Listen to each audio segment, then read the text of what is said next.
అంటే ఇంకా సీనియర్ కూడా సేవకుల కోసం వెతకట్లేదు. ఒక సాదా సీదా ఒక ఆర్డినరీ పర్సన్ కోసం దేవుని ప్రేమ వెతుకుతుంది. ఆమేన్. ఇప్పుడు ఆర్డినరీ వ్యక్తి ఎవరో కాదు, నువ్వే. పక్కన వాళ్ళు చెప్పండి, ఈరోజు నేనే చెప్పాలి. ఈరోజు నేనే. ఇప్పుడు ఆర్డినరీ వ్యక్తిని నేనే. ఈరోజు నేను ఆర్డినరీ వ్యక్తిని అందరూ అనుకుంటున్నారు. But I'm not said into ordinary, but I'm ordained by the God. నేను ఇప్పుడు సామాన్యమైన వ్యక్తిని కాదు, నేను దేవుని చేత అభిషేకించబడిన వ్యక్తిని. ఆమేన్. You are not a ordinary, but you are ordained by the God. నువ్వు దేవుని వలన అభిషేకించబడిన వ్యక్తివి. నువ్వు దేవుని వలన అభిషేకించబడిన వ్యక్తివి, దేవుని చేత ఆమోదించబడిన వ్యక్తివి, దేవుని చిత్తాన్ని నెరవేర్చే వ్యక్తివి. దేవుని మందకు నీ ఒక కాపరిగా ఉంచాలని దేవుడు కోరుకుంటున్నాడు. ఆమేన్. ఇప్పుడు ఎవరి గురించి చెప్పాడు ఈ మాట? కోరేష్ అనేటువంటి ఒక ఆర్డినరీ, ఒక రాజు గురించి చెప్పాడు. లేదా నీ భాషలో అన్యుడు గురించి చెప్పాడు. ఒకవేళ నీ భాషలో చెరపట్టబడినటువంటి యూదులందరినీ బానిసలుగా ఎంచుకున్న రాజు గురించి దేవుని మనసులు అలాగుంటే, ఈరోజు నీ గురించి ఆయన ఏమనుకుంటున్నాడు? నీ గురించి ఆయన ఇంకా ఎక్కువగా అనుకుంటున్నాడు సేవకుడు. నా గురించి దేవుడు ఇంకా ఎక్కువ అనుకుంటాడు. నా సేవ చాలా చిన్నది కావచ్చు, ఒకవేళ నీ సేవ చాలా చిన్నది కావచ్చు, ఒకవేళ మన పరిచయం అయితే సంకుచితంగా ఉండొచ్చు, మన చుట్టూ ఉన్న సమస్యలు మనకంటే అధిగమించినట్టు ఉండొచ్చు. కానీ మన దేవుడు మన సమస్యలన్నిటికంటే గొప్పవాడై ఉన్నాడు. ఆమేన్. కొట్టండి చప్పట్లు గట్టిగా. మన దేవుడు మన సమస్యలన్నిటికంటే గొప్పవాడై ఉన్నాడు. ఈ గొప్పవాడైన దేవుని మనసులో నా గురించి ఏమున్నది అని ఆలోచించాలి. ఇప్పుడు కోరేష్ గురించి చెప్తుంటే మిగతా సీనియర్లు యూదులందరూ భయపడిపోతున్నారు. ఇటు పక్క ఇశ్రాయేలు అందరూ భయపడిపోతున్నారు. అప్పటికే ఇశ్రాయేలు 12 గోత్రాల్లో రూబేను గోత్రం, దాను గోత్రం, నఫ్తాలి గోత్రం, షిమ్యోను గోత్రం. ఏమండి, ఈ 12 గోత్రాలు అందరూ అంటున్నారు, ఇదేంటయ్యా భలే ఆశ్చర్యంగా ఉంది, అసలు మేమందరం 12 గోత్రాల వారం, మేము లేకపోతే యూదుల గోత్రమే అనగా ఇశ్రాయేల్ గోత్రాలు లేవు, మేము లేకపోతే ఇశ్రాయేల్ యొక్క సర్వ సమాజం లేదు, మేము లేకపోతే ఎవరు లేరు, అసలు మమ్మల్ని అందరినీ దేవుడు పక్కకు పెట్టి ఒక అన్యుణ్ణి మందకు కాపరి అంటున్నాడే, ఇతడెప్పుడు మందకు కాపరయ్యాడు? ఇతడెప్పుడు దేవుని చిత్తాన్ని నెరవేర్చాడు? అసలు ఇతడు ఎలా దేవుని మనసులోకి వెళ్ళిపోయాడు అన్నది యూదులందరిలో మిగిలిపోయిన ప్రశ్న. ఆమేన్.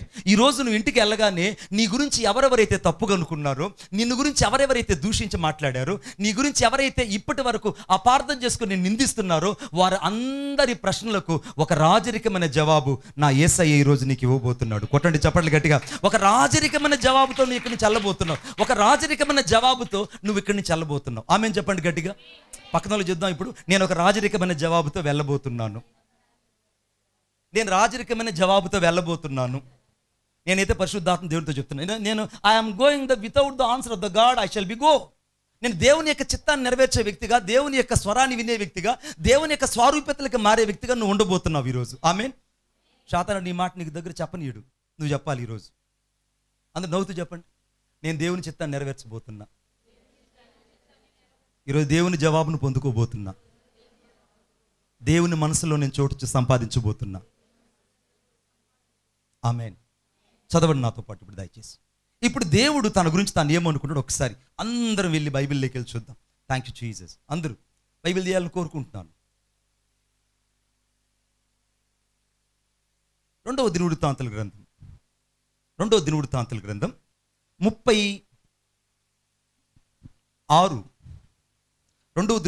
గ్రంథం 36:22 వచనం నేను చదువుతున్నాను.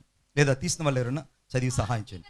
పారసీకపు దేశపు రాజు అయిన కోరేషు ఏలుబడి యందు మొదటి సంవత్సరమున ఇర్మియా ద్వారా పలకబడిన తన వాక్యమును నెరవేర్చుటకై యెహోవా పారసీక దేశపు రాజైన కోరేషు మనస్సును, ఆమేన్. ఇప్పుడు మనసును ప్రేరేపించింది దేవుడా లేకుంటే ఇంకెవరైనా?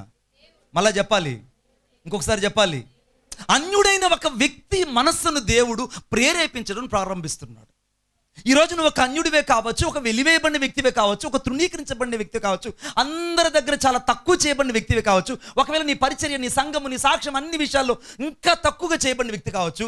కానీ దేవుని మనసు మాత్రం ఈరోజు నిన్నే వెతికి నిన్ను ప్రేరేపించబోతుంది. కొట్టండి చప్పట్లు గట్టిగా. దేవుని మనసు నిన్ను వెతికి ప్రేరేపించబోతుంది. దేవుని ఆలోచన నీ హృదయంలో రేకెత్తించబడబోతున్నాయి. దేవుని చిత్తమంతా నువ్వు నెరవేర్చే వ్యక్తిగా దేవుడు తన సంకల్ప సిద్ధి కొరకై నీలో కార్యరూపం చేయబోతున్నాడు. ఆమేన్. ఇప్పుడు దేవుని యొక్క సంకల్పం యొక్క కార్యసిద్ధి అంతా ఎవరిలో నెరవేర్చబోతున్నాడు అంటే నాలో నెరవేర్చబోతున్నాడు. ఆమేన్. ఇప్పుడు కోరేష్ అంటే ఎవరు? అన్యుల నుంచి వచ్చిన మనమే, అనగా విగ్రహారాధికులైన మనమే. ఒకప్పుడు యేసుని ఎరగని మనమే, అనగా యేసు క్రీస్తు ప్రభుని ఎరగకుండా అందరి చేత విసర్జించబడిన మనల్ని దేవుడు ఇలా కోరుకుంటున్నాడు. ఏం కోరుకుంటున్నా అంటే, నా మనస్సును దేవుడు ప్రేరేపించాడు. ఎంత అద్భుతమైన మాట అండి. మీకు అద్భుతమైన మాట చెప్తాను ఇక్కడ నేను. ఈ రెండవ దినవృత్తాంతం మీరు చదువుతూ వెళ్తే, అప్పటికే ఇశ్రాయేలు అందరూ బాగానే ఉన్నారు, అందరూ స్థిరపడి ఉన్నారు, అందరూ బలపడి ఉన్నారు. కానీ వాళ్ళెవ్వరి మనసును దేవుడు తాకలేదు. ఆమేన్.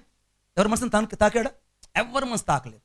అప్పటికే యూదుల్లో పెద్దలు ఉన్నారు, యూదుల్లో ఇశ్రాయేల్లో ప్రధానులు ఉన్నారు. అప్పటికే యూదుల్లో చాలామంది గోత్రాల్లో, అనగా ఆషేరు గోత్రంలో కోటీశ్వరులు ఉన్నారు. ఆషేరు గోత్రంలో కోటీశ్వరులు ఉన్నారు. ఆషేరు గోత్రం అంత కోటీశ్వరమైన గోత్రం ఇశ్రాయేల్ ఇంకేవలం అంత పెద్ద కోటీశ్వరుని గోత్రం ఉంది. దాను గోత్రం ఉంది, నఫ్తాలు గోత్రం ఉంది, అసలే బెన్యామీను గోత్రం. ఎందుకంటే ఆ బెన్యామీను గోత్రం నుంచి రాజులు వచ్చారు. ఆమేన్. ఎందుకంటే కీషు కుమారుడైనటువంటి సౌలు బెన్యామీను గోత్రం నుంచి వచ్చాడు. ఆమేన్. ఇప్పుడు ఆ బెన్యామీను గోత్రాన్ని కూడా దేవుడు ప్రేరేపించలేదు. అర్థమైతే నేను చెప్తుంది? మీకు అర్థం కావట్లేదు. రాజుల్లోంచి వచ్చినటువంటి బెన్యామీను గోత్రాన్ని దేవుడు కోరుకోలేదు, యూదా గోత్రాన్ని దేవుడు కోరుకోలేదు, దాను గోత్రాన్ని దేవుడు కోరుకోలేదు. ఇక ఎవరి మనసులు తాకలేదు. కానీ ఒక అన్యుడైనటువంటి ఒక సీదా వ్యక్తి దగ్గరికి వెళ్ళి దేవుడు మనస్సును తడుతున్నాడు. ఆ దేవుని చిత్తం ఎలా ఉంటుందంటే, నువ్వు ఎక్కడైతే నువ్వు సంపూర్తిగా 4 వైపులు మూసుకుంటావో, 4 వైపుల ద్వారాలన్నీ నీ నోటితో నువ్వు పలికి మూసివేసుకుంటావో, ఆ ద్వారాలు తెరవడానికి మొదట నీ మనస్సును దేవుడు తాకుతాడు. ఆమేన్. ఇప్పుడు పక్కన చెప్పండి, నా మనసును దేవుడు తాకుతున్నాడు. ఈరోజు నా మనసును దేవుడు తాకుతున్నాడు. మీరు గట్టిగా చెప్పట్లేదు, నా మనసును దేవుడు తాకుతున్నాడు. ఈ వాక్యం నా కోసమే, ఈ వాక్యం నా కోసమే. మీరు కడదాకి మాట చెప్తానే ఉండాలి. ఇప్పుడు మనసును దేవుడు ప్రేరేపించాడు. ఎవరి మనసును ప్రేరేపించాడంటే, ఇశ్రాయేలును తాకలేదు, యూదులను తాకలేదు, గోత్రికులను తాకలేదు, పెద్దలను తాకలేదు, రాజులను తాకలేదు, ఎవరిని తాకలేదు. ఒక సీదా అన్నటువంటి ఒక రాజును వచ్చి ఆయన మనస్సును ప్రేరేపిస్తున్నాడు.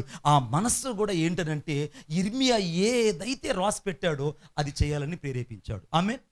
అసలు ఇర్మియా ఏం రాసి పెట్టాడు అది తెలిస్తేగా మనకు.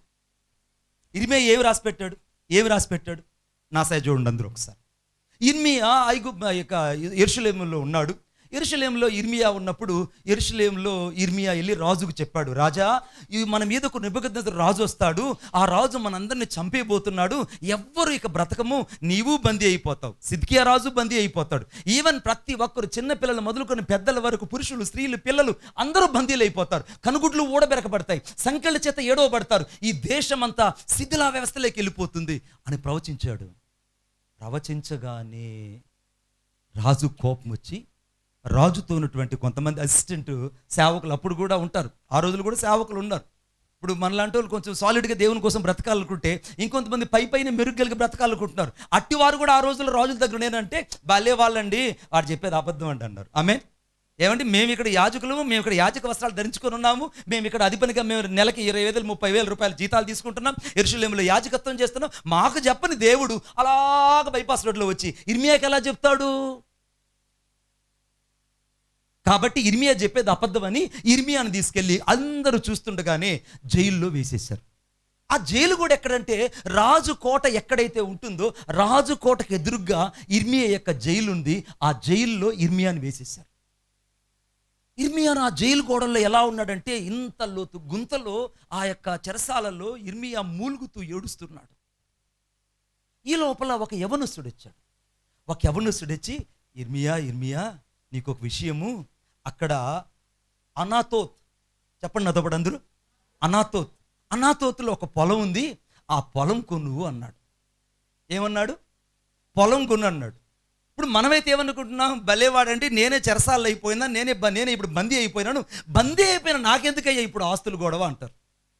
ఏమంటారండి? అదే నేను చెప్తుంది. ఏమంటే, నాకే బెయిల్ ఎలా వస్తుందో ఆలోచించాలి జాకబ్ రాజన్నా, నాకెవరు బెయిల్ తెస్తారా, నన్ను ఎవరు ఇక్కడ బయట తీసుకెళ్తారని ఆలోచించాలి. ఈ టైంలో నువ్వు వచ్చి పొలం కొనమని రిజిస్ట్రేషన్ రమ్మంటే ఎలా సాధ్యపడుతుందండి? భలేవాడండి నువ్వు.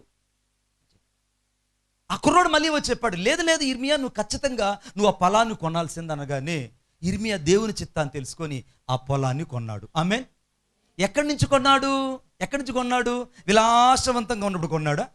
ఏమండి, ఎలా కొన్నాడు?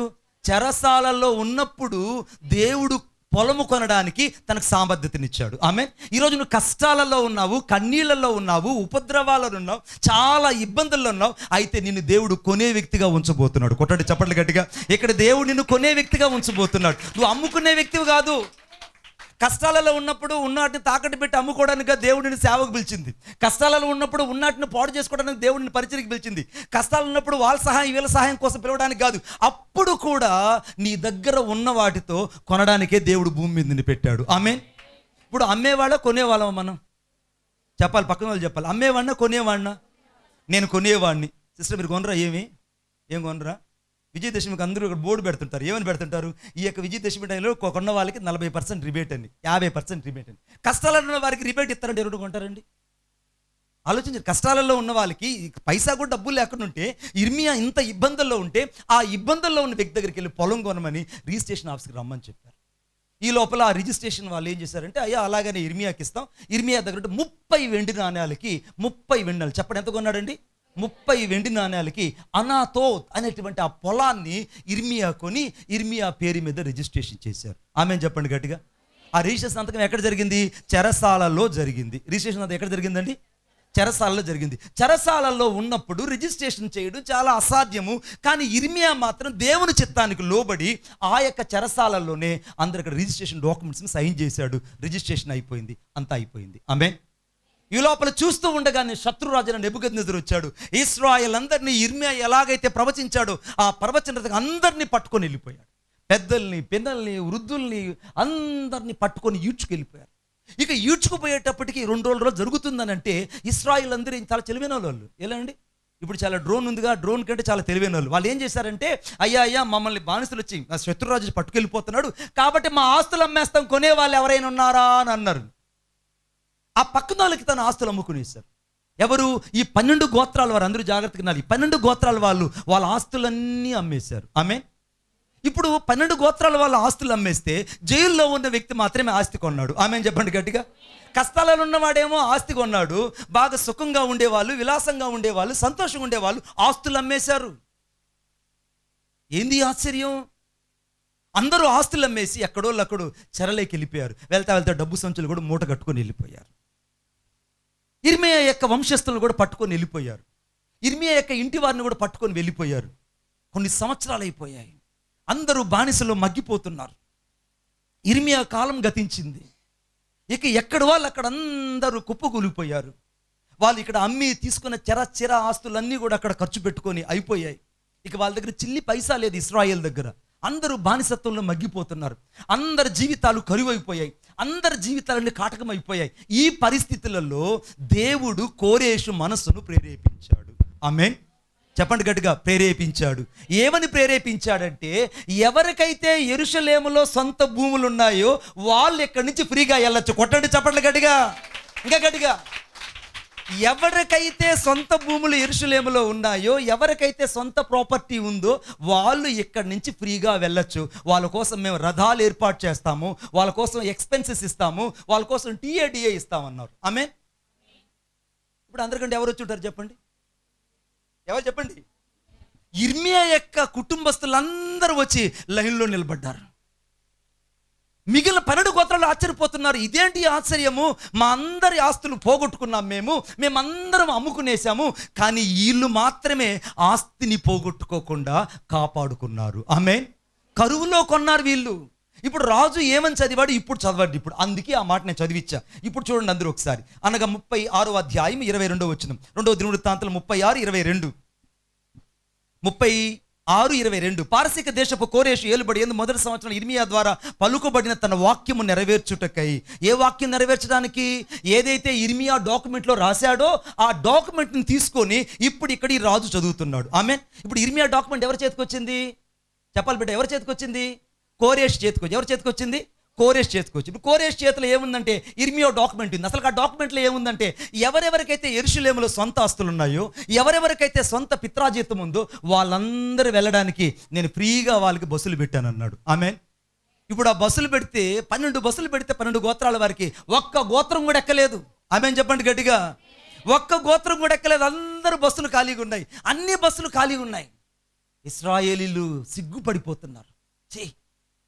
దేవుని చిత్తాన్ని చేయలేకపోయాం. మేము దేవుని మనసును అర్థం చేసుకోలేకపోయాం.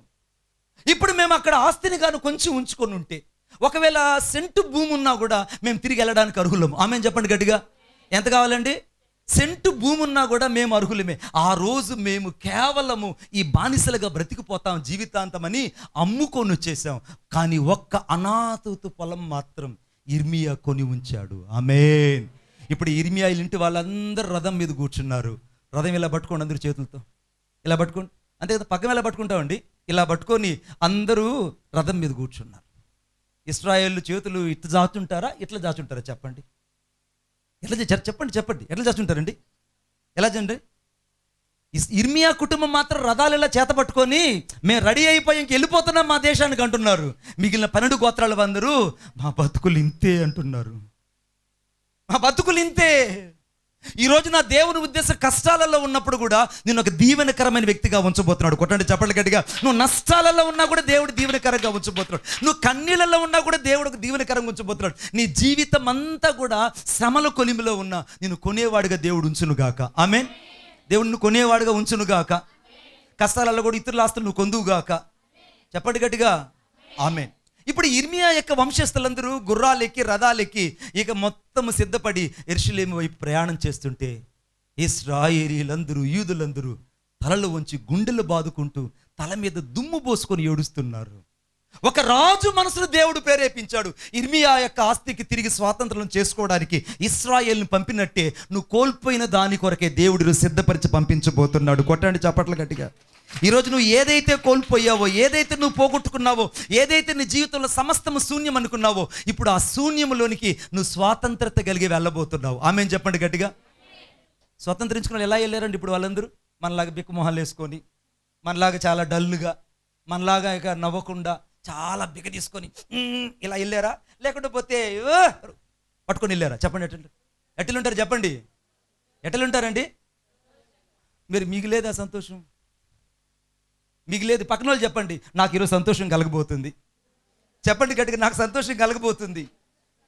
ఇప్పుడు నా జీవితంలో పోగొట్టుకున్న దాన్ని పొందుకోబోతున్నాను. నేను పోగొట్టుకున్న దాన్ని పొందుకోబోతున్నాను. ఇప్పుడు అందరూ ఇప్పుడు రథాలు ఎక్కి ఆ గుర్రాలు స్వారీ చేసుకొని రథం ఎట్టి ఎక్కగానే ఇక అందరూ అనుకుంటున్నారు, అబ్బా వీళ్ళకి ఇవ్వబడిన ప్రత్యక్షత ఇంక ఇశ్రాయేలుకి ఎవ్వరికి ఇవ్వబడలేదు. ఈ ప్రత్యక్షత కేవలము ఒక అన్యుడైన కోరేషుకు మాత్రమే దేవుడు బయలుపరిచాడు. కొట్టండి ఇంకా గట్టిగా. ఒక అన్యుడికి దేవుడు బయలుపరిచాడు. బిడ్డ, ఈరోజు నీ జీవితంలో దేవుడు నిన్ను ప్రేరేపించి నీ సంఘాన్ని దేవుడు వృద్ధి చేయబోతున్నాడు. నిన్ను ప్రేరేపించి నీ సంఘస్థులు దీవెనకరంగా మార్చబోతున్నాడు. నిన్ను ప్రేరేపించి అనేకులకు నిన్ను ఒక దీవెనకరమైన వ్యక్తిగా దేవుడు చేయబోతున్నాడు. ఆమేన్ చెప్దామా? ఇప్పుడు ఇర్మియా యొక్క వంశస్థులందరూ తిరిగి యెరూషలేముకి వెళ్ళిపోతుంటే ఇశ్రాయేల్లో ఒక్కడు కూడా ఆ రోజు వెళ్ళలేకపోయారు. ఆ డాక్యుమెంట్లో ఏదైతే ఉందో దాని ప్రకారమే కోరేష్ అనుమతించాడు. ఒకవేళ ఎవరైనా దొంగదారులుగా రథం పట్టుకొని వెనక పట్టుకొని వెళ్ళిపోతాం, లేదా కొంతమంది చాలా తెలివి అనమాట, ఏముందన్న వెనకలా స్టెఫ్నీ వీలు పట్టుకొని వెళ్ళిపోతామని. స్టెఫ్నీ వీలు పట్టుకున్నా కూడా నువ్వు వెళ్ళలేవు. ఎందుకంటే నీకు అక్కడ ఆస్తే లేకపోతే, నీకు ఆశీర్వాదమే లేకపోతే, నీకు అభిషేకమే లేకపోతే నువ్వు ఆ ప్రాంతం ఎలా స్వతంత్రించుకోగలుగుతావు బిడ్డ? ఒక అన్యుని రాజు మనసును దేవుడు ప్రేరేపించాడు. ఇప్పుడు ఆ రాజు మనసు దేవుడు ప్రేరేపించి వాళ్ళందరూ బయలుదేరి వెళ్తున్నారు. చదవండి ఇప్పుడు నాతో పాటు, దయచేసి చూడండి నాతో పాటు. కాదు నాన్న, 23వ వచనం చదువు ఒకసారి. పారదీక దేశపు రాజు అయిన ఇప్పుడు కోరేషు ఆజ్ఞాపించినదేమనగా, ఆకాశమందలి దేవుడైన యెహోవా లోక మందున్న సకల జనులను నా వశము చేసి యూదా దేశమందున్న యెరూషలేములో తనకు మందిరము కట్టించమని నాకు ఆజ్ఞ ఇచ్చాడు. ఆజ్ఞ ఎవరికి ఇచ్చారు? ఇశ్రాయేలుకి ఇచ్చాడా లేకపోతే కోరేష్కి ఇచ్చాడా దేవుడు? మళ్ళీ చెప్పాలి, ఆజ్ఞ ఎవరికి ఇచ్చాడు? ఒక అన్యుడికి దేవుడు ఆజ్ఞ ఇచ్చాడు. ఆజ్ఞ ఏంటంటే నువ్వు మాత్రమే నా మందిరం కట్టాలి. ఆమేన్. నువ్వు మాత్రమే నా మందిరానికి సపోర్ట్గా ఉండాలి. నేను చెప్పండి, పక్కన చెప్పండి, నేను మాత్రమే నా మందిరానికి సపోర్ట్గా ఉంటా. నేను మాత్రమే నా మందిరంలో దశమ భాగం ఇస్తా. గట్టిగా చెప్పరు చూసావా? ఇప్పుడు నా అకౌంట్లో ఆశీర్వాదం కలుగుతుంది. చెప్పండి గట్టిగా. ఎంత గట్టిగా చెప్తారు? నా అకౌంట్లో ఓవర్ఫ్లో అవుతుంది. ఓటీపీ మాత్రం ఎవరికి చెప్పరు. చెప్తారు ఎవరైనా? ప్రాణం పోయినా చెప్పరు. జాకబ్ రాజుని చాలా సీనియర్ అన్న వచ్చేసి, రే మీ అకౌంట్లో ఓవర్ఫ్లో అవుతుంది, ఒక్కసారి ఓటీపీ చెప్పు బిడ్డ అంటే నేను చెప్పను అన్నట్టు. అరే నేను జార్జర్ అని చెప్తున్నాను, ఎంత సీనియర్ని, ఇక్కడ ఎన్నోసార్లు వచ్చాను నేను మీ మధ్యకి, మీ అకౌంట్ ఓవర్ఫ్లో అవుతుందమ్మా, ఒక్కసారి 4 పిన్ వర్డ్ చెప్పమ్మా అంటే చెప్తారా? మీరు చెప్తారా? చెప్పరు. ఇప్పుడు చెప్పండి పక్కన వాళ్ళకి ఎవరంటే, ఈరోజు నేను దేవుని ఆజ్ఞ ప్రకారంగా నా మందిరానికి నేను సపోర్టెడ్గా ఉండబోతున్నా. నా మందిరానికి నేను సపోర్టెడ్గా ఉండబోతున్నా. నా వల్లే నా మందిరం కట్టబడుతుంది, నా వల్లే నా మందిరంలో దశమ భాగాలు వస్తాయి. నేను ఇచ్చేస్తా ముందు. Amen, amen. లాక్ అయింది. ఆమెన్, లాక్ అయింది. ఇప్పుడు ఈ లాక్ ఎవ్వరు తీలేరు ఇక, ఎందుకంటే నువ్వు పలికిన మాట నీ మీద నేరాస్థాపన చేస్తుంది. నేను మాత్రం ఉత్తరవాదిని కాదు. ఇప్పుడు ఏమని రాయబడిందంటే ఇక్కడ, ఇప్పుడు కోరేషు దేవుడు రెండోదిగా చెప్పింది ఏంటంటే, నా మందిరాన్ని నువ్వు మాత్రమే కట్టాలి, ఇంకెవ్వరూ కట్టకూడదు. ఇశ్రాయేల్ని దేవుడు కోరుకోలేదు, అక్కడున్నటువంటి అనాథతలో ఉన్న వారిని దేవుడు కోరుకోలేదు, ఆ చివరిలో ఉన్నటువంటి ఇశ్రాయేల్ యొక్క పెద్దలను కోరుకోలేదు, ప్రధానులు కోరుకోలేదు, ఎవరిని దేవుడు కోరుకోలేదు. ఒక అన్యుడి దగ్గరికి వెళ్ళి ఆజ్ఞ ఇచ్చాడు. దేవుడు ఆజ్ఞ ఇచ్చాడు. దేవుడు 3 సార్లు ఆజ్ఞ ఇచ్చాడు. మొదటిసారి ఏదెన్లో ఆజ్ఞ ఇచ్చాడు, కెరూబులు వచ్చి నిలబడ్డాయి. ఆమేన్. రెండోసారి దేవుడు ఆజ్ఞ ఇచ్చాడు, ఆ యొక్క అగ్ని పర్వతాలు అనగా ఆకాశం నుంచి అగ్ని గంధకాలు భూమి మీద వచ్చి పడ్డాయి. మూడోసారి దేవుడు ఆజ్ఞ ఇచ్చాడు, నోవాహు తలుపును దేవుడే మూసేశాడు. ఈ 3 ఆజ్ఞలు ఎవ్వరూ తీయలేకపోయారు ఇప్పటిదాకా. ఆమేన్. ఎందుకంటే మొదటిసారి దేవుడు ఆజ్ఞ ఇచ్చినప్పుడు ఏదైనా తోటలోకి మరలా తిరిగి ఆదామవ్వలు వెళ్ళలేకపోయారు, ఇది మొదటిది. రెండోసారి దేవుడు అగ్ని గంధకాలను భూమి మీద కురిసినప్పుడు అక్కడ సొదొమ గొమొర్రాలో ఒక్క శరీరం కూడా తప్పించుకోలేకపోయాడు, ఇది దేవుని ఆజ్ఞ. మూడవదిగా దేవుడే స్వయంగా ఓడ తలుపులు మూసేశాడు. ఎవరు కూడా వచ్చి నోవాహు దగ్గరకు వచ్చి, నోవాహు మామయ్యో తలుపుది, నోవాహు మామయ్యో నేను మీ మేనత్త కూతుర్ని, నోవాహు మామయ్యో నేను మీ చిన్నారు కూతుర్ని, నోవాహు మామయ్యో నేను మీ పెద్దనాన్న కూతురని ఒకవేళ బంధువులందరూ వచ్చి నోవాహు దగ్గరకు వచ్చి చెప్పుంటే నోవాహు ఏం చేసి ఉండేవాడు? వాళ్ళ భార్య అయిన జైలాకి చెప్పి, జైలా చిన్న మాట, కొడుకు వస్తాడు, షేము వస్తాడు, ఏ నాన్న ఎందుకు తలుపు తీస్తున్నావు? అరే షేము నీకు తెలియదురా. హాము వస్తాడు, నాన్న తలుపు తీస్తే నీళ్ళు వచ్చేస్తాయి. అరే నీకు తెలుసు కమ్ముడు అత్త వచ్చింది. అరే షేము హాము యాఫేతు వచ్చాడు, యాఫేతు వచ్చి ఎందుకు నాన్న తలుపు తీస్తున్నావు అంటే, అరే మీ చిన్నాన్న కూతురు వచ్చిందిరా, మీ అప్పజల్లిరా, నాయన తలుపు తీయకుండా పోతే చచ్చిపోతుందిరా అని చెప్పి తలుపు తీసుండేవాడు. కానీ దేవుడే తలుపేసాడు కాబట్టి నోవాహు తలుపు తీయలేకపోయాడు. ఆమెను చెప్దాం గట్టిగా. ఇప్పుడు దేవుని ఆజ్ఞ పటిష్టమైందా కాదా? పటిస్తుంది కాదా? ఇప్పుడు దేవుని ఆజ్ఞ నీ జీవితంలోకి విడుదల కాబోతుంది. ఆ విడుదలైన ఆజ్ఞ ఏంటంటే, నువ్వు మందిరంలో ఒక కట్టే వ్యక్తిగా ఉండబోతున్నావు. ఆమేన్. చెప్పండి గట్టిగా. మందిరాన్ని కట్టే వ్యక్తిగా మందిరాన్ని కట్టే వ్యక్తిగా ఉండబోతున్నాం. మందిరాన్ని కట్టేది ఎవరనంటే వాక్యం రాయబడింది. హగ్గై గ్రంథం 2వ అధ్యాయం 5వ వచనం రాయబడింది. హగ్గై గ్రంథం 2వ అధ్యాయం 5వ వచనం. హగ్గై గ్రంథం 2వ అధ్యాయం 5వ వచనం. నా ఆత్మ మీ మధ్య ఉన్నది కనుక భయపడకూడని రాయబడింది. నా ఆత్మ మీ మధ్య ఉన్నది కనుక భయపడకూడదు. ఇప్పుడు దేవుని ఆత్మ మధ్యలో ఉన్నప్పుడు ఆ మందిరాన్ని కట్టడానికి కావాల్సినవి ఏంటంటే, కేవలము దేవుని కృప ఉంటే చాలని అర్థమైంది. ఇప్పుడు ఒకసారి 1వ అధ్యాయం 6వ వచనం చదవండి. 1వ అధ్యాయం 6వ వచనం. మీరు విస్తారంగా విత్తినను, మీ కొంచెమే పండిను, ఆకలి తీరకున్నది, పానము చేయుచున్నను తీరకున్నది, బట్టలు కప్పుకొనుచున్నను చలి ఆగుకున్నది, పనియారు కష్టం చేసి జీతము సంపాదించుకున్న, జీతమంతా కూడా చినిగిపోయిన సంచులు వేసినట్టే ఉంది. చదువు తల్లి. సైన్యములకు అధిపతికి యెహోవా సెలవిచ్చినదేమనగా, నీ ప్రవర్తన గురించి ఒక్కసారి ఆలోచించు. ఈ మాట నోట్ చేసుకో. పర్వతాలెక్కి మానును తీసుకొని వచ్చి యెహోవా మందిరమును నువ్వు కట్టించిన ఎడల దాని యందు నేను సంతోషించదు. చాలమ్మా. ఇప్పుడు పర్వతాలెక్కి మానును తీసుకురావాలి నువ్వు. ఆ పర్వతం అంటే నువ్వు ప్రార్థించే జీవితంతో నువ్వు మందిరాన్ని కట్టే వ్యక్తిగా ఉండాలి. నువ్వు దేవుని కొరకు సువార్త చేసి అనేకులు సంపాదించే వ్యక్తిగా ఉండి నువ్వు మందిరాన్ని కట్టే వ్యక్తిగా ఉండాలి. నువ్వు అనేకులు దేవుని కొరకు ప్రభావితం చేసే వ్యక్తిగా, నువ్వు దేవుని కోసం మూర్తి భవించే వ్యక్తిగా నువ్వు ఉండాలి. నువ్వు ఉండాలంటే నువ్వు పర్వతం ఎక్కాలి. పర్వతం ఎక్కడం అంటే సామాన్య విషయం కాదు. పర్వతం ఎక్కాలంటే చాలా ఎత్తైన పర్వతం అది. ఆ పర్వతం ఎక్కాలంటే, సీనాయి పర్వతం ఎక్కాలంటే మోషేకి చాలా కష్టపడింది. కానీ ఎంత కష్టపడి తాను ఎక్కాడో అంత మహిమను తన జీవితంలో పొందుకున్నాడు. ఆమేన్. ఇప్పుడు ఎక్కే వాళ్ళు మహిమను పొందుకుంటారా లేదా చెప్పండి. ఇప్పుడు పర్వతం ఎక్కడం అంటే దేవుని మహిమను చూడడానికే వెళ్ళాలి. ఆమేన్. ఇప్పుడు పర్వతం ఎక్కాలంటే చిన్నోడు ఒక సంఖలో, అర్థమైందా, బాబు ఒక సంఖలో భర్త భుజాన్ని మీద మనం వేసుకొని పైకి ఎక్కగలమా అండి? ఆలోచించండి, ఎక్కగలుగుతామా? ఈ కుటుంబ బాధ్యతలన్నీ దేవుని దగ్గర తీసుకొచ్చి, అయ్యా నా చిన్నోడిట్టయ్యా, నా పెద్దోడిట్టయ్యా, నా ఇంటాయనిట్టయ్యా, వీళ్ళను మోసినంత వరకు నువ్వు దేవుని మోయలేవు, దేవుని చిత్తాన్ని చేయలేవు. ఎప్పుడైతే మొదట నువ్వు దేవుని చిత్తాన్ని చేస్తావో వీళ్ళందరినీ దేవుడు కంట్రోల్కి తీసుకొస్తాడు. ఆమె చెప్పండి గట్టిగా. ఎట్లా చెప్పనా, నేను ఎట్లా చెప్పనా మీకు అర్థమయ్యేది చెప్తా. స్కూల్లో అందరూ అరుస్తున్నారు, జార్జ్ అన్న, అందరు పిల్లలు పెద్దలు అందరూ అరుస్తున్నారు. సరాసరి జాకబ్ అన్న పవర్ఫుల్గా స్టిక్ తీసుకొచ్చి నిలబడ్డాడు. అందరు అగుడుతున్నారు, డస్ట్ విసిరేస్తున్నారు, డస్టర్లు విసిరేస్తున్నారు, చాక్ పీసులు విసిరేస్తున్నారు, బోర్డు అంతా కూడా రక్కేస్తున్నారు. చాలా గందరగోళంగా ఉంది క్లాసులో. నాలంటూ అక్కడ జుట్టు బట్టలు లాగి ఫటాఫటా 4 కొట్టాడు అనుకోండి, క్లాస్ అంతా ఏమైపోతుందండి? 100 మందిని కొట్టాడా, ఒకరిని కొట్టాడా? 100 మంది కొట్టి ఒకరిని కొట్టాడా? ఒక్కడిని కొట్టగానే 100 మంది సెట్ అయిపోయారు. ఆమె నువ్వు ఆ ఒక్కడైనటువంటి యేసుక్రీస్తు ప్రభు పాదాలు ఎప్పుడైతే నువ్వు పట్టుకుంటావో ఈ 100 మంది సెట్ అయిపోతారు. ఆమె చెప్పండి గట్టిగా. ఇప్పుడు వీళ్ళందరూ నువ్వు లగేజ్ బ్యాగ్లో తగిలించుకొని, అర్థమైందా, బిగ్ షాపర్కి తగిలించుకొని వస్తావా? లేకుంటే దేవుని పాదాలు పట్టుకుని దేవుడిని ఒక్కడిని తగిలించుకుంటే వీళ్ళందరినీ దేవుడు నీ కొరకే సిద్ధపరుస్తాడు. ఆమె చెప్పండి గట్టిగా. ఇంకోసారి గట్టిగా చెప్పండి. ఇప్పుడు పిల్లడిని వదిలిపెడదాం నా బాధ అది కాదమ్మా, మళ్ళీ నన్ను తిట్టుకున్నారు.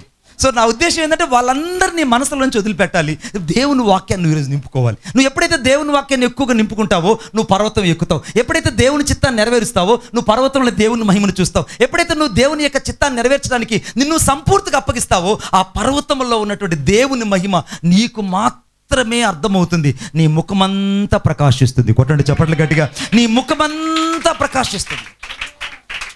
ఇప్పుడు ఇశ్రాయేల్ దేశంలో 40 లక్షల మంది ఉన్నారు. 40 లక్షల మంది ముఖాలు ఎవరిది ప్రకాశించలేదు, ఒక్క మోషే ముఖం మాత్రమే ప్రకాశించింది. ఆమేన్. ఇప్పుడు మోషే ముఖం ఎందుకు ప్రకాశించిందంటే మోషే పర్వతం ఎక్కాడు, పర్వతంలో దేవుని సముఖంలో నిలబడ్డాడు. ఇప్పుడు ఎవరైతే ఆలోచనలు వదిలిపెట్టి, ఎవరైతే ఇంట్లో ఉన్న సమస్యలు వదిలిపెట్టి, ఎవరైతే ఆ యొక్క లోపలటువంటి బర్డన్స్ అన్ని తీసేసి దేవుని పర్వతం ఎక్కి వాక్యం వింటారో వారి ముఖాలు మాత్రమే ప్రకాశిస్తాయి. కొట్టండి చప్పట్లు గట్టిగా. ఇప్పుడు వాళ్ళు మాత్రమే ప్రకాశిస్తారు. ఇప్పుడు ఇక్కడ దేవుడు ఆజ్ఞ ఇచ్చాడు. ఇప్పుడు ఈ రాజుకి ఏంటంటే నువ్వు మాత్రమే నా మందిరాన్ని కట్టాలి. ఇప్పుడు మందిరం కట్టాలంటే ఏం చేయాలి? దశమ భాగం ఇవ్వాలి. మందిరం కట్టాలంటే ఏం చేయాలి? పర్వతం ఎక్కాలి. మందిరం కట్టాలంటే ఏం చేయాలి? దేవుని మహిమ చూడాలి. మందిరం కట్టాలంటే ఏం చేయాలి? దేవుని ఆజ్ఞను భూలోకానికి తీసుకురావాలి. ఎవరు తీసుకురాగలదంటే నువ్వు ఒక్కడవే చేయగలవు. నీవొక్కడవే చేయగలవు. నువ్వు అన్యుడివే కావచ్చు, నేను అన్యుడును. నిద్ర లేస్తానే ఏషా సర్వేష ఏషా సర్వస్య యశోంతర్యా మేషాయేని ఓం శ్రీ మృదమ జయాయ నమః అంబస్య నారే భువన్నస్య నకస్య నహ వృష్టి. ఇంతటి అన్యుడిని దేవుడు ఎందుకు కోరుకున్నాడంటే ఈ అన్యుడు మనసును దేవుడు ప్రేరేపించడం కాదు, వీడి ద్వారానే దేవుడు తన చిత్తాన్ని నెరవేరుస్తాడు భూమి మీద. ఈరోజు ఎవరెవరైతే తక్కువ చేయబడ్డారు, ఎవరైతే వెలివేయబడ్డారు, ఎవరైతే త్రోయబడ్డారు, ఎవరైతే ఆస్తులు అమ్ముకునే స్థితికి వచ్చారో, ఎవరైతే కొనలేని స్థితిలో ఉన్నారో వాళ్ళందరినీ దేవుడు ఈరోజు ఉన్నతమైన పర్వతాలు ఎక్కించబోతున్నాడు. కొట్టండి చప్పట్లు గట్టిగా. ఉన్నతమైన పర్వతాలు ఎక్కబోతున్నారు వీళ్ళు. దేవుని ఆజ్ఞలతో పాటు మందిరాన్ని కట్టే అభిషేకాన్ని కోరేష్కి మాత్రమే దేవుడు ఇచ్చాడు. కోరేష్కి మాత్రమే దేవుడు ఇచ్చాడు. మొదటి దేవుడు ఏం చేశాడు? మనసును ప్రేరేపించాడు. రెండోది ఆ మనసు ఎటువంటి మనసు? ఎవరెవరైతే ఆస్తులు అమ్ముకొని వచ్చారో ఆస్తులు అమ్ముకునే వాళ్ళకి మాత్రమే రథాలు ఇచ్చి ఫ్రీగా టీఏడీ ఇచ్చి పంపించాడు. ఆమె ఇప్పుడు వాళ్ళ ఆ ఊర్లోకి వెళ్తే ఎలా ఉంటారంటే వాళ్ళ రాజరికం ఎలా ఉంటుంది? చాలా రాయల్టీ ఉంటుంది. ఎందుకంటే అమ్మో మేము మా పిత్రాజితం కోసం తిరిగి వచ్చాం, మిగిలిన వాళ్ళు ఎర్రా అంటే వాళ్ళు ఎవరు ఇక్కడ రాలేదు. బిడ్డ, ఈరోజు దేవుడు నీ పట్ల ఒక ప్రణాళిక కలిగి ఉన్నాడు. దేవుని ఉద్దేశం ఏంటో తెలుసా? ఈరోజు నువ్వు దేవుని యొక్క చిత్తమంతా భూలోకములో నెరవేర్చబోతున్నావు. ఆమె దేవుని చిత్తం నెరవేర్చబోతున్నాం. చదవండి నాతో పాటు ఒకసారి ఎజ్రా గ్రంథం 1వ అధ్యాయం 7వ వచనం. ఎజ్రా గ్రంథం 1వ అధ్యాయం 7వ వచనం. అవునమ్మా, 1:7. మరియు నెబుకద్నెజరు యెరూషలేములో నుండి తీసుకొని వచ్చి తన దేవతల యొక్క గుడి యందు ఉంచిన యెహోవా మందిరపు ఉపకరణములను రాజైన కోరేషు బయటకు తెప్పించను. గమనించండి బాగా. నెబుకద్నెజరు ఏం చేశాడు? యెరూషలేములో ఉన్నటువంటి యావత్ ఆస్తిని పట్టుకొని తన ఖజానాలోకి తీసుకెళ్లి పెట్టేశాడు. ఇప్పుడు యెరూషలేములో ఉన్న ఆస్తి, యెరూషలేములో ఉన్న ఉపకరణాలు, యెరూషలేములో మందిరంలో ఉన్నటువంటి ప్రతి పరిశుద్ధమైన ఉపకరణాలన్నీ ఇప్పుడు ఎవరి ఖజానాలో ఉన్నాయనంటే నెబుకద్నెజరు యొక్క ఖజానాలో. ఆ ఖజానా కూడా ఎక్కడుందంటే వాళ్ళ ఊరి మనకెట్లప్పుడు లక్ష్మీదేవిని లోపల పెట్టుకుని డబ్బులు పెట్టుకునే వాళ్ళము. ఏమండి, అదేగా చేసాం ఒకప్పుడు. అదే వినాయకుని అటు దగ్గర పెట్టుకుని డబ్బులంతా కట్టలు అక్కడ పెట్టి, అర్థమైందా, సరస్వతి దగ్గర పెట్టి పుస్తకాలను అక్కడ పెట్టి. వీళ్ళు కూడా నెబుకద్నెజరు కాలంలో ఏం చేశారంటే వాళ్ళ ఆస్తులన్నీ కూడా ఆ దేవతల గుడి దగ్గర పెట్టారు. ఆమేన్. ఇప్పుడు ఆ దేవతల గుడి పక్కనే ఈ నెబుకద్నెజరు యొక్క ట్రెజర్ ఆఫీస్ ఉంది. ఆ ట్రెజర్ ఆఫీసులో వాళ్ళ ఆస్తితో పాటు ఇశ్రాయేళ్ల కాస్తంతా ఉంది. ఆ ఇశ్రాయేలు యొక్క ఆస్తి ఏంటనంటే, ఇశ్రాయేలుకి ఏవైతే పరిశుద్ధమైనవని దేవుడు చెప్పాడో, ఇశ్రాయేలు జీవితంలో ఏవైతే చాలా నిషిద్ధమైన ఎవరు ముట్టకూడదని చెప్పారో, ఆ ముట్టకూడనటువంటి పవిత్రమైన వస్తువులన్నీ కూడా ఇప్పుడు నెబుకద్నెజరు యొక్క ఖజానాలోకి చేర్చబడ్డాయి. బిడ్డా, నీ జీవితాన్ని శాతానుడు ఎంత దొంగిలించాడో, నీ పరిశుద్ధతను ఎంతగా శాతానుడు అపహరించాడో, ఎంతగా నీ జీవితంలో సమస్తాన్ని కోల్పోయి నువ్వు శూన్యంగా చెరపట్టబడ్డావు. ఎన్నిసార్లు నీ జీవితం అంతా ఓడిపోయినట్టు, నీ జీవితం అంతా కృంగిపోయినట్టు, ఎవరి చేతిలో నువ్వు బందీ అయినట్టు, పదే పదే నీ జీవితం నెట్టివేయబడినట్టు కనపడ్డావో, ఇప్పుడు వాళ్ళ చేతుల్లో నుండి నా దేవుడు నిన్ను బయటకు తీసుకురాబోతున్నాడు. కొట్టండి చప్పట్లు గట్టిగా.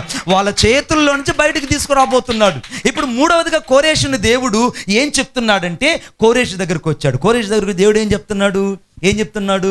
నువ్వు మందిరంలో ఉన్నటువంటి వస్తువులన్నీ మీ తాతగారైనటువంటి నెబుకద్నెజరు తన యొక్క దేవత గుడిలో తీసుకెళ్ళి, ఆ దాగోని యొక్క గుడి వాళ్ళ తాత అయినటువంటి ఆ గుడి తలుపుల దగ్గర పెట్టేశాడు.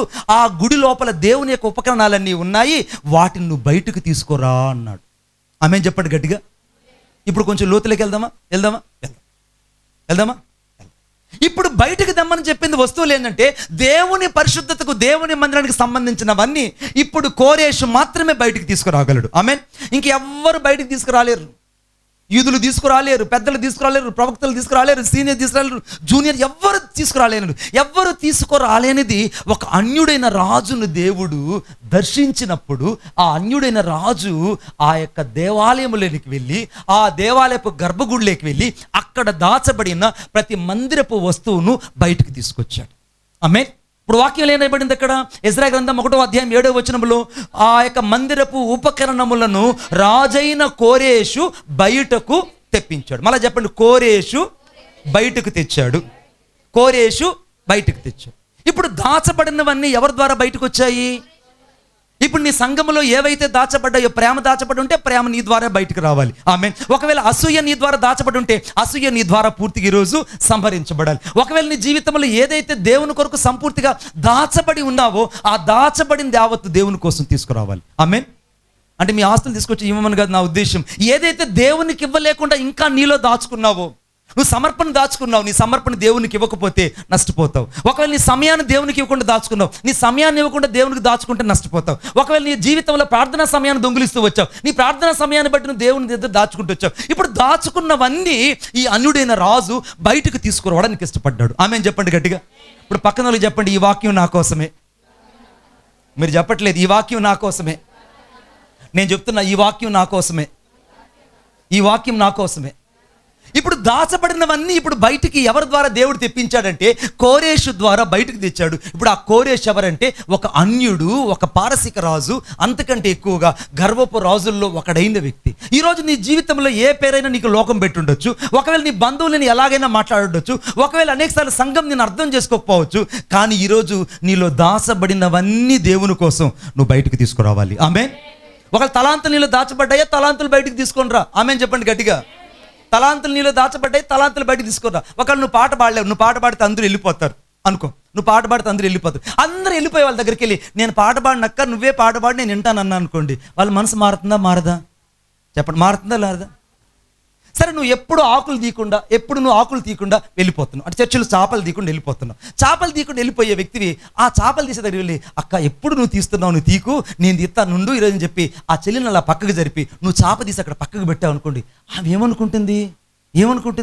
అమ్మో, ఈమెలో ఉన్న గర్వాన్ని బట్టి ఇన్ని రోజులు నేను చాలా భయపడ్డాను, కానీ ఈరోజు గర్వాన్ని సమాధి చేసి దేవుని ప్రేమను బయటకు తీసుకొచ్చింది. ఆమేన్. ఇప్పుడు దేవుని ప్రేమను బయటకు తీసుకొచ్చిందని ఆమె ఇంకొంచెం లోతుగా పరిచర్య చేస్తుంది. ఆమేన్ చెప్పండి గట్టిగా.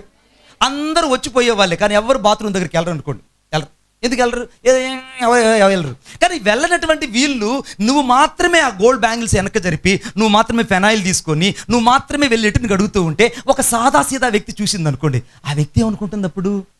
అరే, అక్కే ఇంత తగ్గించుకొని ఈ చిన్న పనిని, దొడ్డ పనిని ఇంత చక్కగా చేయగలుగుతుందనంటే మరి నాలో ఉన్న గర్వం ఏంటి? బిడ్డా, నీలో దాచబడినవి ఈరోజు నువ్వు బయటకు తీసుకురావాలి. ఆమేన్. ఈరోజు ప్రేమ దాచబడిందా, బయటకు తీసుకొని రా. తలాంతులు దాచబడ్డాయా, బయటకు తీసుకొని రా. అవి సంఘానికి ప్రయోజనకరం అవ్వాలి. ఆమేన్. ఒకవేళ నీ జీవితంలో ఏవేవైతే దాచబడ్డాయో అవన్నీ ఇప్పుడు బయటకు తీసుకొని రాబడాలి. ఆమేన్ చెప్పండి గట్టిగా. చెప్పండి కొడదాం గట్టిగా. ఏసే గట్టిగా. మీరు చప్పట్లు కూడా గట్టిగా కొట్టట్లేదండి బాబోయ్. గట్టిగా చప్పట్లు కొడతాం వేసే గట్టిగా. ఇప్పుడు దాచబడినవన్నీ ఇప్పుడు బయటికి తీసుకురాగానే అందరూ ఆశ్చర్యపోతున్నారు. అరే అరే అరే అరే, ఇంతకాలము మన దేవతల గుడిలో ఈ నెబుకద్నెజరు పరిపాలనలో తీసుకురాబడినటువంటి ఈ ఖజానా అంతటిని, ఇశ్రాయేల్ యొక్క ఆస్తిని అంతటిని, ఇశ్రాయేల్ యొక్క ప్రాపర్టీని అంతటిని, దేవుని యొక్క ప్రాపర్టీని ఒక్క అన్యుడు బయటకు తీసుకొచ్చాడు. ఈరోజు నా దేవుని ప్రాపర్టీ ఏంటో తెలుసా? నీవే. నా దేవుని ప్రాపర్టీ ఏంటో తెలుసా? నశించిపోతున్న ఆత్మలు. నా దేవుని యొక్క మనసు ఎందుకు నిన్ను ప్రేరేపిస్తుందో తెలుసా? నశించిపోతున్న ఆత్మలను బయటకు తీసుకొని వచ్చి సంఘములో చేర్చకపోతే ఇంకెవరు చేర్చాలి? నీ సాక్ష్యము ద్వారా అనేకులు కదిలించబడాలి. అందుకే యాజకుడి దగ్గర ఏం చేశారంటే, ఆ రోజులో ఒక నిలువుటంగి ధరించి ఆ నిలువుటంగిలో బంగారపు గంటలు కట్టారు. బంగారపు గంటల పక్కనే దానింపండ్లు కట్టారు. దానింపండ్ల పక్కనే మళ్ళీ బంగారు గంటలు కట్టారు. బంగారు గంటల పక్కనే మళ్ళీ దానింపండ్లు కట్టారు. ఇప్పుడు యాజకుని యొక్క వస్త్రము చుట్టూ ఆ బంగారపు గంటలు, దానింపండ్లు, బంగారపు గంటలు, దానింప గంటలు ఆ యొక్క అంచుల్లో అలాగే నిలబడ్డాయి. ఇప్పుడు ఎంత దూరం అయితే నడుస్తున్నాడో అంత దూరము ఆ గంటలు మోగినట్టుగా మోగుతున్నాయి. ఆమేన్ చెప్పండి గట్టిగా, ఇంకొకసారి చెప్పండి. ఇప్పుడు ఆ బంగారపు గంటలు దేనికి సాదృశ్యం అంటే నీ స్వార్థ జీవితానికి, సాక్షి జీవితానికి సాదృశ్యము. ఎప్పుడైతే నువ్వు సాక్షిగా జీవిస్తావో, ఎప్పుడైతే దానిమ్మ పళ్ళ వల్ల ఆత్మఫలాలు ఫలిస్తావో, ఎప్పుడైతే ఆత్మ సంబంధమైన జీవితాన్ని జీవిస్తావో, ఎప్పుడైతే ఆత్మ సంబంధమైన నియమంలో బతుకుతావో, ఎప్పుడైతే ఆత్మ సంబంధమైన నియమం ప్రకారం నీ జీవితాన్ని సంపూర్తిగా దేవునికి అప్పగిస్తావో, నువ్వు నడుస్తూ ఉన్న సాక్ష్యం బయటకు వస్తుంది, కూర్చున్న సాక్ష్యం బయటకు వస్తుంది, నిలుచున్నా కూడా దేవునికి సాక్ష్యం బయట వస్తుంది. కొట్టండి చెప్పండి గట్టిగా, ఇంకా గట్టిగా. ఇప్పుడు చెప్పండి పక్కన వాళ్ళకి, ఈ వాక్యం ఈరోజు నా కోసమే. మీరు గట్టిగా చెప్పట్లా, ఈ వాక్యం పక్క తట్టి చెప్పాలి. ఈ వాక్యం నా కోసమే, ఈరోజు ఈ వాక్యం నా కోసమే, ఈరోజు ఈ వాక్యం నా కోసమే. ఆమేన్. ఇప్పుడు యాజకుడు నడిచినంతసేపు బంగారపు గంటల శబ్దం వినబడుతూనే ఉంది. యాజకుడు నడిచినంతసేపు దానిమ్మ పళ్ళు యొక్క కదలిక కదలబడుతుంది. యాజకుడు నడిచినంతసేపు ఆ వస్త్రాల యొక్క వెలుగు ఆ మందిరం అంతా నింపబడుతుంది. బిడ్డ, ఈరోజు నువ్వు నడుస్తూ ఉండగా నీ సాక్ష్యము అనేకులకు కనబడుతుంది. ఆమేన్. ఇప్పుడు లోపల నటు బయటికి తీసుకురావాలి. లోపల ఏమున్నాయి? నీ సాక్ష్యం లోపల ఉంది, ఇప్పుడు బయటికి తీసుకురావాలి. ఎక్కడైతే నీ సాక్ష్యం సాతాను చేతుల్లో బందీ అయిపోయిందో, ఇప్పుడు బందీ అయిపోయిన సాతాను చేతుల్లో నీ సాక్ష్యం బయటకు రావాలి. ఆమేన్. ఎక్కడైతే నువ్వు ప్రేమలో లోపించావు, ఇప్పుడు నీ ప్రేమ బయటకు రావాలి. ఎక్కడైతే నీ పరిశుద్ధత లోపించిందో, నీ పరిశుద్ధత బయటకు రావాలి. ఎక్కడైతే నీ తాటి సహోదరుని ప్రేమించలేకపోయావో, ఆ ప్రేమించలేని గర్వపు హృదయాన్ని ఈరోజు నువ్వు చంపేయాలి. ఎప్పుడైతే నువ్వు సంపూర్తిగా చంపేస్తావో, అప్పుడు నీలో నుంచి దాచబడిన ప్రతివి కూడా బయటకు తీసుకురాబడతాయి. ఆమేన్. ఇప్పుడు కోరేష్ అన్ని బయటకు తెచ్చాడా? తెచ్చినవన్నీ మళ్ళీ లోపల పెట్టాడా? చెప్పాలి గట్టిగా. అన్నీ బయటికి తీసుకొచ్చాడా? తెచ్చినవన్నీ లోపల పెట్టాడా? బయటికి తీసుకు. ఇప్పుడు నువ్వేం చేయాలి? నీ సాక్ష్యాన్ని ఇప్పుడు బయటికి తీసుకురావాలి. ఆ తర్వాత నీలో ఉన్న ఆత్మఫలాలను బయటికి తీసుకురావాలి, నీలో ఉన్న ప్రేమను బయటికి తీసుకురావాలి, నీలో ఉన్న వాక్యపు జీవితాన్ని బయటకు తీసుకురావాలి. నీలో ఉన్నటువంటి స్త్రీల సమాజం కూడా అనేకులను ప్రేరేపించబడి దేవుని వాక్యం కోసం తీసుకురావాలి. ఆమేన్ చెప్పండి గట్టిగా, అందరు గట్టిగా చెప్పండి. ఇంకొకసారి చెప్పండి. ఇప్పుడు అద్భుతమైన మాట చెప్తారు. ఇంకొకసారి చెప్పా కదా, కొంచెం డీప్లోకి వెళ్దాం. ఇప్పుడు మొదటగా దేవుడు కోరేష్ యొక్క మనసును ప్రేరేపించాడు. రెండోదిగా కోరేష్కి మాత్రమే దేవుడు మందిరాన్ని కట్టమని ఆజ్ఞ ఇచ్చాడు. మూడోదిగా కోరేష్ మాత్రమే దాచబడినవన్నీ బయటకు తీసుకురాగలరు. ఒక అన్యుడు గురించి దేవుడు ఇంత సాక్ష్యాన్ని చెప్తుంటే, నీ గురించి దేవుడు ఎంత సాక్ష్యం చెప్తున్నాడు ఆలోచించు. నీ గురించి దేవుని మనసులో ఒక్కసారి కూడా తక్కువ స్థాయిలో లేనే లేవు. ఆమేన్. నువ్వు దేవునికి చాలా విలువైన వ్యక్తివి, దేవునికి చాలా ప్రశస్తమైన వ్యక్తివి, దేవునికి చాలా విలువైన వ్యక్తివి. సాతానుడు చెప్తాడు, నువ్వెందుకు పనికిరావు. సాతానుడు చెప్తాడు, ఎవరికి ఇష్టం లేదు. సాతానుడు చెప్తాడు, అన్ని విషయంలో ఓడిపోయిన వ్యక్తివి. సాతానుడు చెప్తాడు, నువ్వని చాలాసార్లు నిన్ను వేలెత్తి చూపిస్తున్నది దేవుని ఆత్మ కానే కాదు, సాతానుడు చెప్తున్న మాటలు. ఆమేన్. ఇప్పుడు సాతానుడు ఎక్కడైతే నిన్ను వేలెత్తి చూపించాడో, ఇప్పుడు సాతానుడి యొక్క వేలుని దేవుడు విరిచి దేవుని వేలుతో నీ మీద నిబంధన రాయిపోతున్నాడు. కొట్టండి చప్పట్లు గట్టిగా. దేవుని వేలుతో నీ మీద నిబంధన రాయిపోతున్నాడు. దేవుని వేలుతో దేవుడు నీ మనసును రాయిపోతున్నాడు. దేవుని వేలితో దేవుడు నీ హృదయంలో ధర్మ విధులను రాయిపోతున్నాడు. ఆమేన్. అదేంటండి మణిబాబు గారు, నా హృదయంలో ధర్మ విధులు దేవుడు ఎలా రాస్తాడు? చూడండి ఒకసారి హెబ్రీయులు రాసిన పత్రిక 10వ అధ్యాయం. హెబ్రీయులు రాసిన పత్రిక 10వ అధ్యాయం. హెబ్రీయులు రాసిన పత్రిక, థ్యాంక్ యూ జీసస్. 8 చదివితే ఇంకా బాగుంటుంది. 8 చదువు నాయన. 10వ వచనం. 10వ అధ్యాయం కాదు నాన్న, 8వ అధ్యాయం 10వ వచనం. ఆ దినములలో ఇశ్రాయేలు ఇంటి వారితో నేను చేయబోవు నిబంధన ఏమనగా, ఏంటమ్మా? నా ధర్మ విధులను ఈరోజు నీ మనసులో దేవుడు ధర్మ విధులు రాయిపోతున్నాడు. ఆమేన్. ఇప్పుడు దేవుని వ్రేలు నీ మనసులో రాయిపోతుంది. ఆమేన్ చెప్దాం గట్టిగా. ఇప్పుడు దేవుని వ్రేలు నీ మనసులో దాచబడిన ప్రతి దాన్ని దేవుడు తిరిగి రాయిపోతున్నాడు. ఇప్పుడు ఆ మూయబడిన పుస్తకాన్ని ఎవరు చదువుతారండి? మూయబడిన పుస్తకాన్ని ఎవరు చదవలేరు. ఎప్పుడైతే ఆ మూయబడిన పుస్తకం దేవుని చేతిలోకి వెళ్తుందో అప్పుడు దాన్ని తెరచి ప్రతి పేజీని చదవగలడు. ఈరోజు నీవు నేను ఒక మూయబడిన పుస్తకంగా ఉండొచ్చు.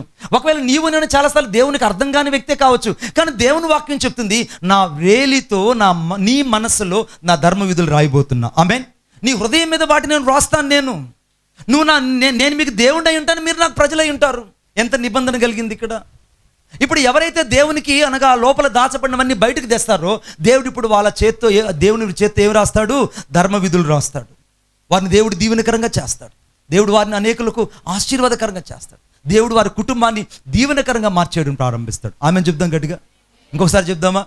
ఇప్పుడు ఒకసారి నీ మనసు మీద చేపెట్టుకుని చెప్పండి, నా మనసులో దేవుని వేలుతో రాయబడ్డాయి. నా మనసులో దేవుని వేలుతో ధర్మ విధులు వ్రాయబడ్డాయి. ఆమేన్, ఆమేన్. ఇప్పుడు నీ జీవితంలో నాలుగవది చాలా చాలా చాలా ప్రాముఖ్యం. చూడండి నాతో పాటు దయచేసి ఒకసారి. Thank you Jesus, thank you lord. ఒకసారి అందరూ ఎజ్రా గ్రంథం 1వ అధ్యాయము 8వ వచనం. కోరెష్ ఏందమ్మా? పారసీక దేశపు రాజైన కోరేషు తన యొక్క ఖజానాదారుడైనటువంటి మిత్రదాతు ద్వారా వాటిని బయటికి తెప్పించి లెక్క చేయించి యూదులకు అధిపతియగు షేష్బజ్జరు చేతికి అప్పగించాడు. ఇక్కడ అందరూ ఒకసారి నా చూడండి ఒకసారి. ఇప్పుడు మనం ఏమనుకుంటే బయటకు తెచ్చినవన్నీ నా సొంతం అని కొంతమంది బ్యాగులు వేసుకుని వెళ్ళిపోతారు. ఏమండి? బయటకు తెచ్చినవన్నీ అయ్యా నేనే బయటికి తెచ్చాను కాబట్టి ఈ ప్రేమ నాదే, తర్వాత ఏమండి ఈ తలాంతులు నావే, అర్థమైందా? ఈ పాటలు పాడిన వరం కూడా నాదే. అవి నేను ఎవరికి ఇవ్వదని తెచ్చిన వాళ్ళు మళ్ళీ సంచులు వేసుకొని బ్యాగుల్లో హ్యాండ్ బ్యాగులో పెట్టుకొని దానికి లాక్ వేసుకొని తీసుకెళ్ళిపోతారు. అలా చేయలేదండి ఈ రాజు. ఇక్కడ ఈ రాజు ఏం చేశాడంటే వేటినైతే బయటకు తీసుకొచ్చాడో ఆ బయటకు తీసుకొచ్చినవన్నీ కూడా ఆ యూదులకు అధిపతి అయినటువంటి ఆ యొక్క షేష్బరు చేతికి అలాగిచ్చాడు. ఆమెను చెప్దాం గట్టిగా. ఇప్పుడు యూదులకు అధిపతి షేష్బరు చేతికి తాను అప్పగించాడా, తన చేతిలో ఉంచుకున్నాడా? చెప్పండి. వారి వస్తువులు వారికి అప్పగించాడా, వారి వస్తువులు తన దగ్గర ఉంచుకున్నాడా? మీకు అర్థం కావట్లేదు. ఇప్పుడు ఆ తెచ్చిన వస్తువులు తన దగ్గర ఉంచుకున్నాడా, తెచ్చిన వస్తువులు తన వారికి ఇచ్చేసాడా? ఇప్పుడు నువ్వు తెచ్చినవన్నీ ఎవరివి? దేవునివి, దేవుని సంఘానివి, దేవుని సేవకురాలివి. ఇప్పుడు నువ్వు తెచ్చినవన్నీ దేవునికి నీ చేతిలో నువ్వు పెట్టుకోవాలా, దేవుని సేవకుడికి ఇవ్వాలా? నువ్వు తెచ్చినవన్నీ నీ సంఘానికి ఇవ్వాలా, లేకపోతే మా సంఘంతో పాటు మళ్ళీ సంచిలో పెట్టుకుని పోవాలా? చెప్పండి గట్టిగా. ఇప్పుడు దాకా చేసింది అదే. నువ్వు తెచ్చినవన్నీ మళ్ళీ నీ సంచిలో పెట్టుకొని పోయావు.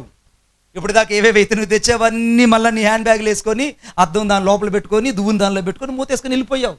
ఇక అలా చేయకూడదు. నువ్వు ఇప్పుడు ఏం రాయబడిందంటే యూదుల యొక్క అధిపతి అయినటువంటి షేష్బరు చేతికి ఆ ఖజానానంతా ఆ వ్యక్తి అప్పగించాడు. ఈరోజు నీకు సంబంధించినదంతా కూడా దేవుని చేతికి అప్పగించదువుగాక. ఆమేన్. నీకు సంబంధించిన లెక్కంతా ఇప్పుడు ఎవరి చేతిలో ఉండాలి? దేవుని చేతిలో ఉండాలి. ఒక రోజున ఇది చాలా యథార్థమైన సంఘటన. ఒక ఆమె చర్చిలో ఎప్పుడు పోయినా దశమ భాగం చాలా చక్కగా ఇస్తుంది. ఆమె ఇచ్చిన దశమ భాగం ఎవరు? ఎందుకంటే ఆమె ఇచ్చేది 5 రూపాయలు కాబట్టి. ఆమె నాకు ఎప్పుడు పోయినా కూడా 5 రూపాయలు తీసుకొచ్చి నా చేతిలో పెట్టి, మణిబాబు గారు మీరు మంచి సేవ చేయాలండి అని చెప్పారు.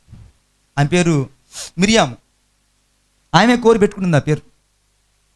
ఆమె పేరు ఏంటమ్మా అని అంటే, అయ్యా నువ్వు మంచి సేవ చేయాలి, ఈ 5 రూపాయలు మాత్రం చాలా భద్రంగా సేవ చేయాలి. అలా ఉంటుంది. ఈ 5 రూపాయలు మాత్రం చాలా భద్రంగా సేవ చేయాలి అని చెప్పి వెంటనే నేను చూస్తే 5 రూపాయలు కాయిన్.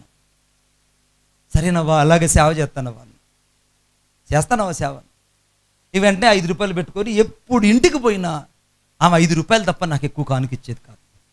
ఒకరోజు అన్నాను, అవ్వ ఈ 5 రూపాయల కాయలని ఏ డబ్బాలో పెట్టావు చెప్పానంటే, అమ్మో నా ప్రాణం పోయినా నీకు చెప్పనండి, నా ప్రాణం పోయినా ఆ డబ్బా ఎక్కడుందో మాత్రం నీకు చెప్పనండి. అప్పుడు కూడా కానుక మారుతుందేమో అని చెప్తే అప్పుడు కూడా తీసుకొని వచ్చి 5 రూపాయలు తీసుకుని నా చేతులు పెట్టి నేను అన్నాను, అవ్వా నువ్వన్నా మారు, లేదా నీ కానుకైనా మార్చు. నువ్వైనా మారు, లేదా నీ కానుకైనా మార్చు.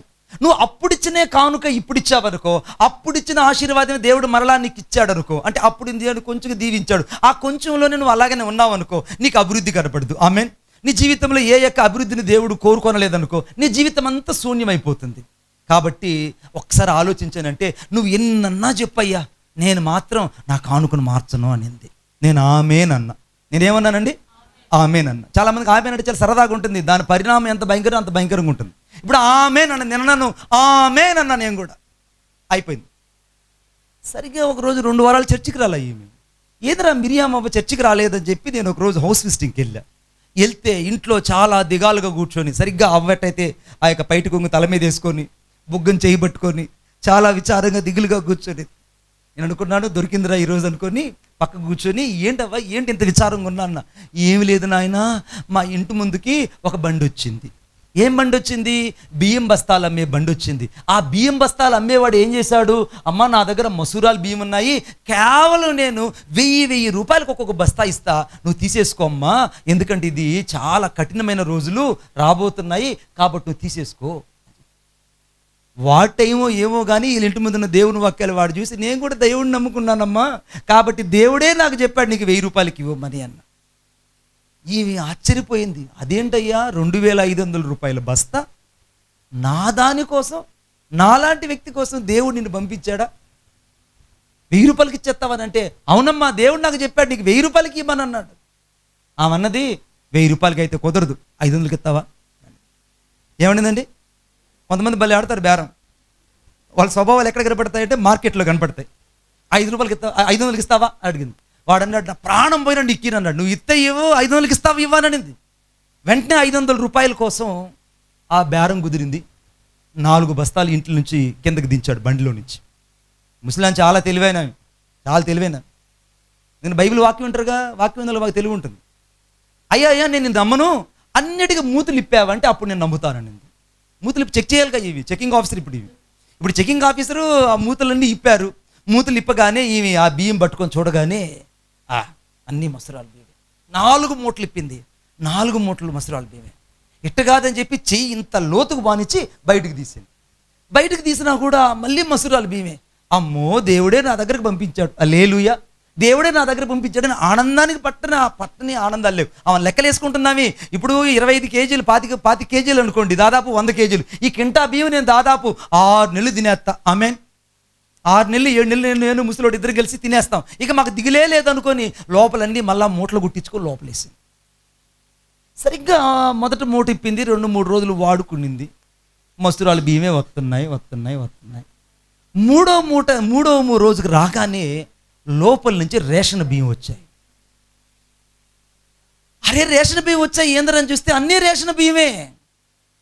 ఇక ముసలాం ఇంకా ఓడి ఏడవడం ప్రారంభించింది. పోగొట్టుకున్నది 2000 రూపాయలు. ఇప్పుడు రేషన్ బియ్యం ఎంత కేజీ ఎంతండి? రూపాయి. అడిగి ఎన్ని ఉంటాయి మొత్తం? 100 రూపాయలు. 100 రూపాయలకి ఎంత పోగొట్టుకున్నది? ఎంత పోగొట్టుకుందండి? 2000 పోగొట్టుకుంది. 100 రూపాయలకి 100 రూపాయలు ఇచ్చాడు అనుకోండి రేషన్ బియ్యము. ఆ 100 రూపాయలు రేషన్ బియ్యంకి ఎంత మూల్యం చెల్లించింది? 2000 రూపాయలు చెల్లించింది. ఆమె అంటుంది, అయ్యా నేను 2000 రూపాయలు పోగొట్టుకున్నాను అయ్యా. ఎందుకు పోగొట్టుకున్నావు మిరియాం అని అంటే, దశం భాగం ఇలేదయ్యా. ఎప్పటి నుంచి లేదమ్మా?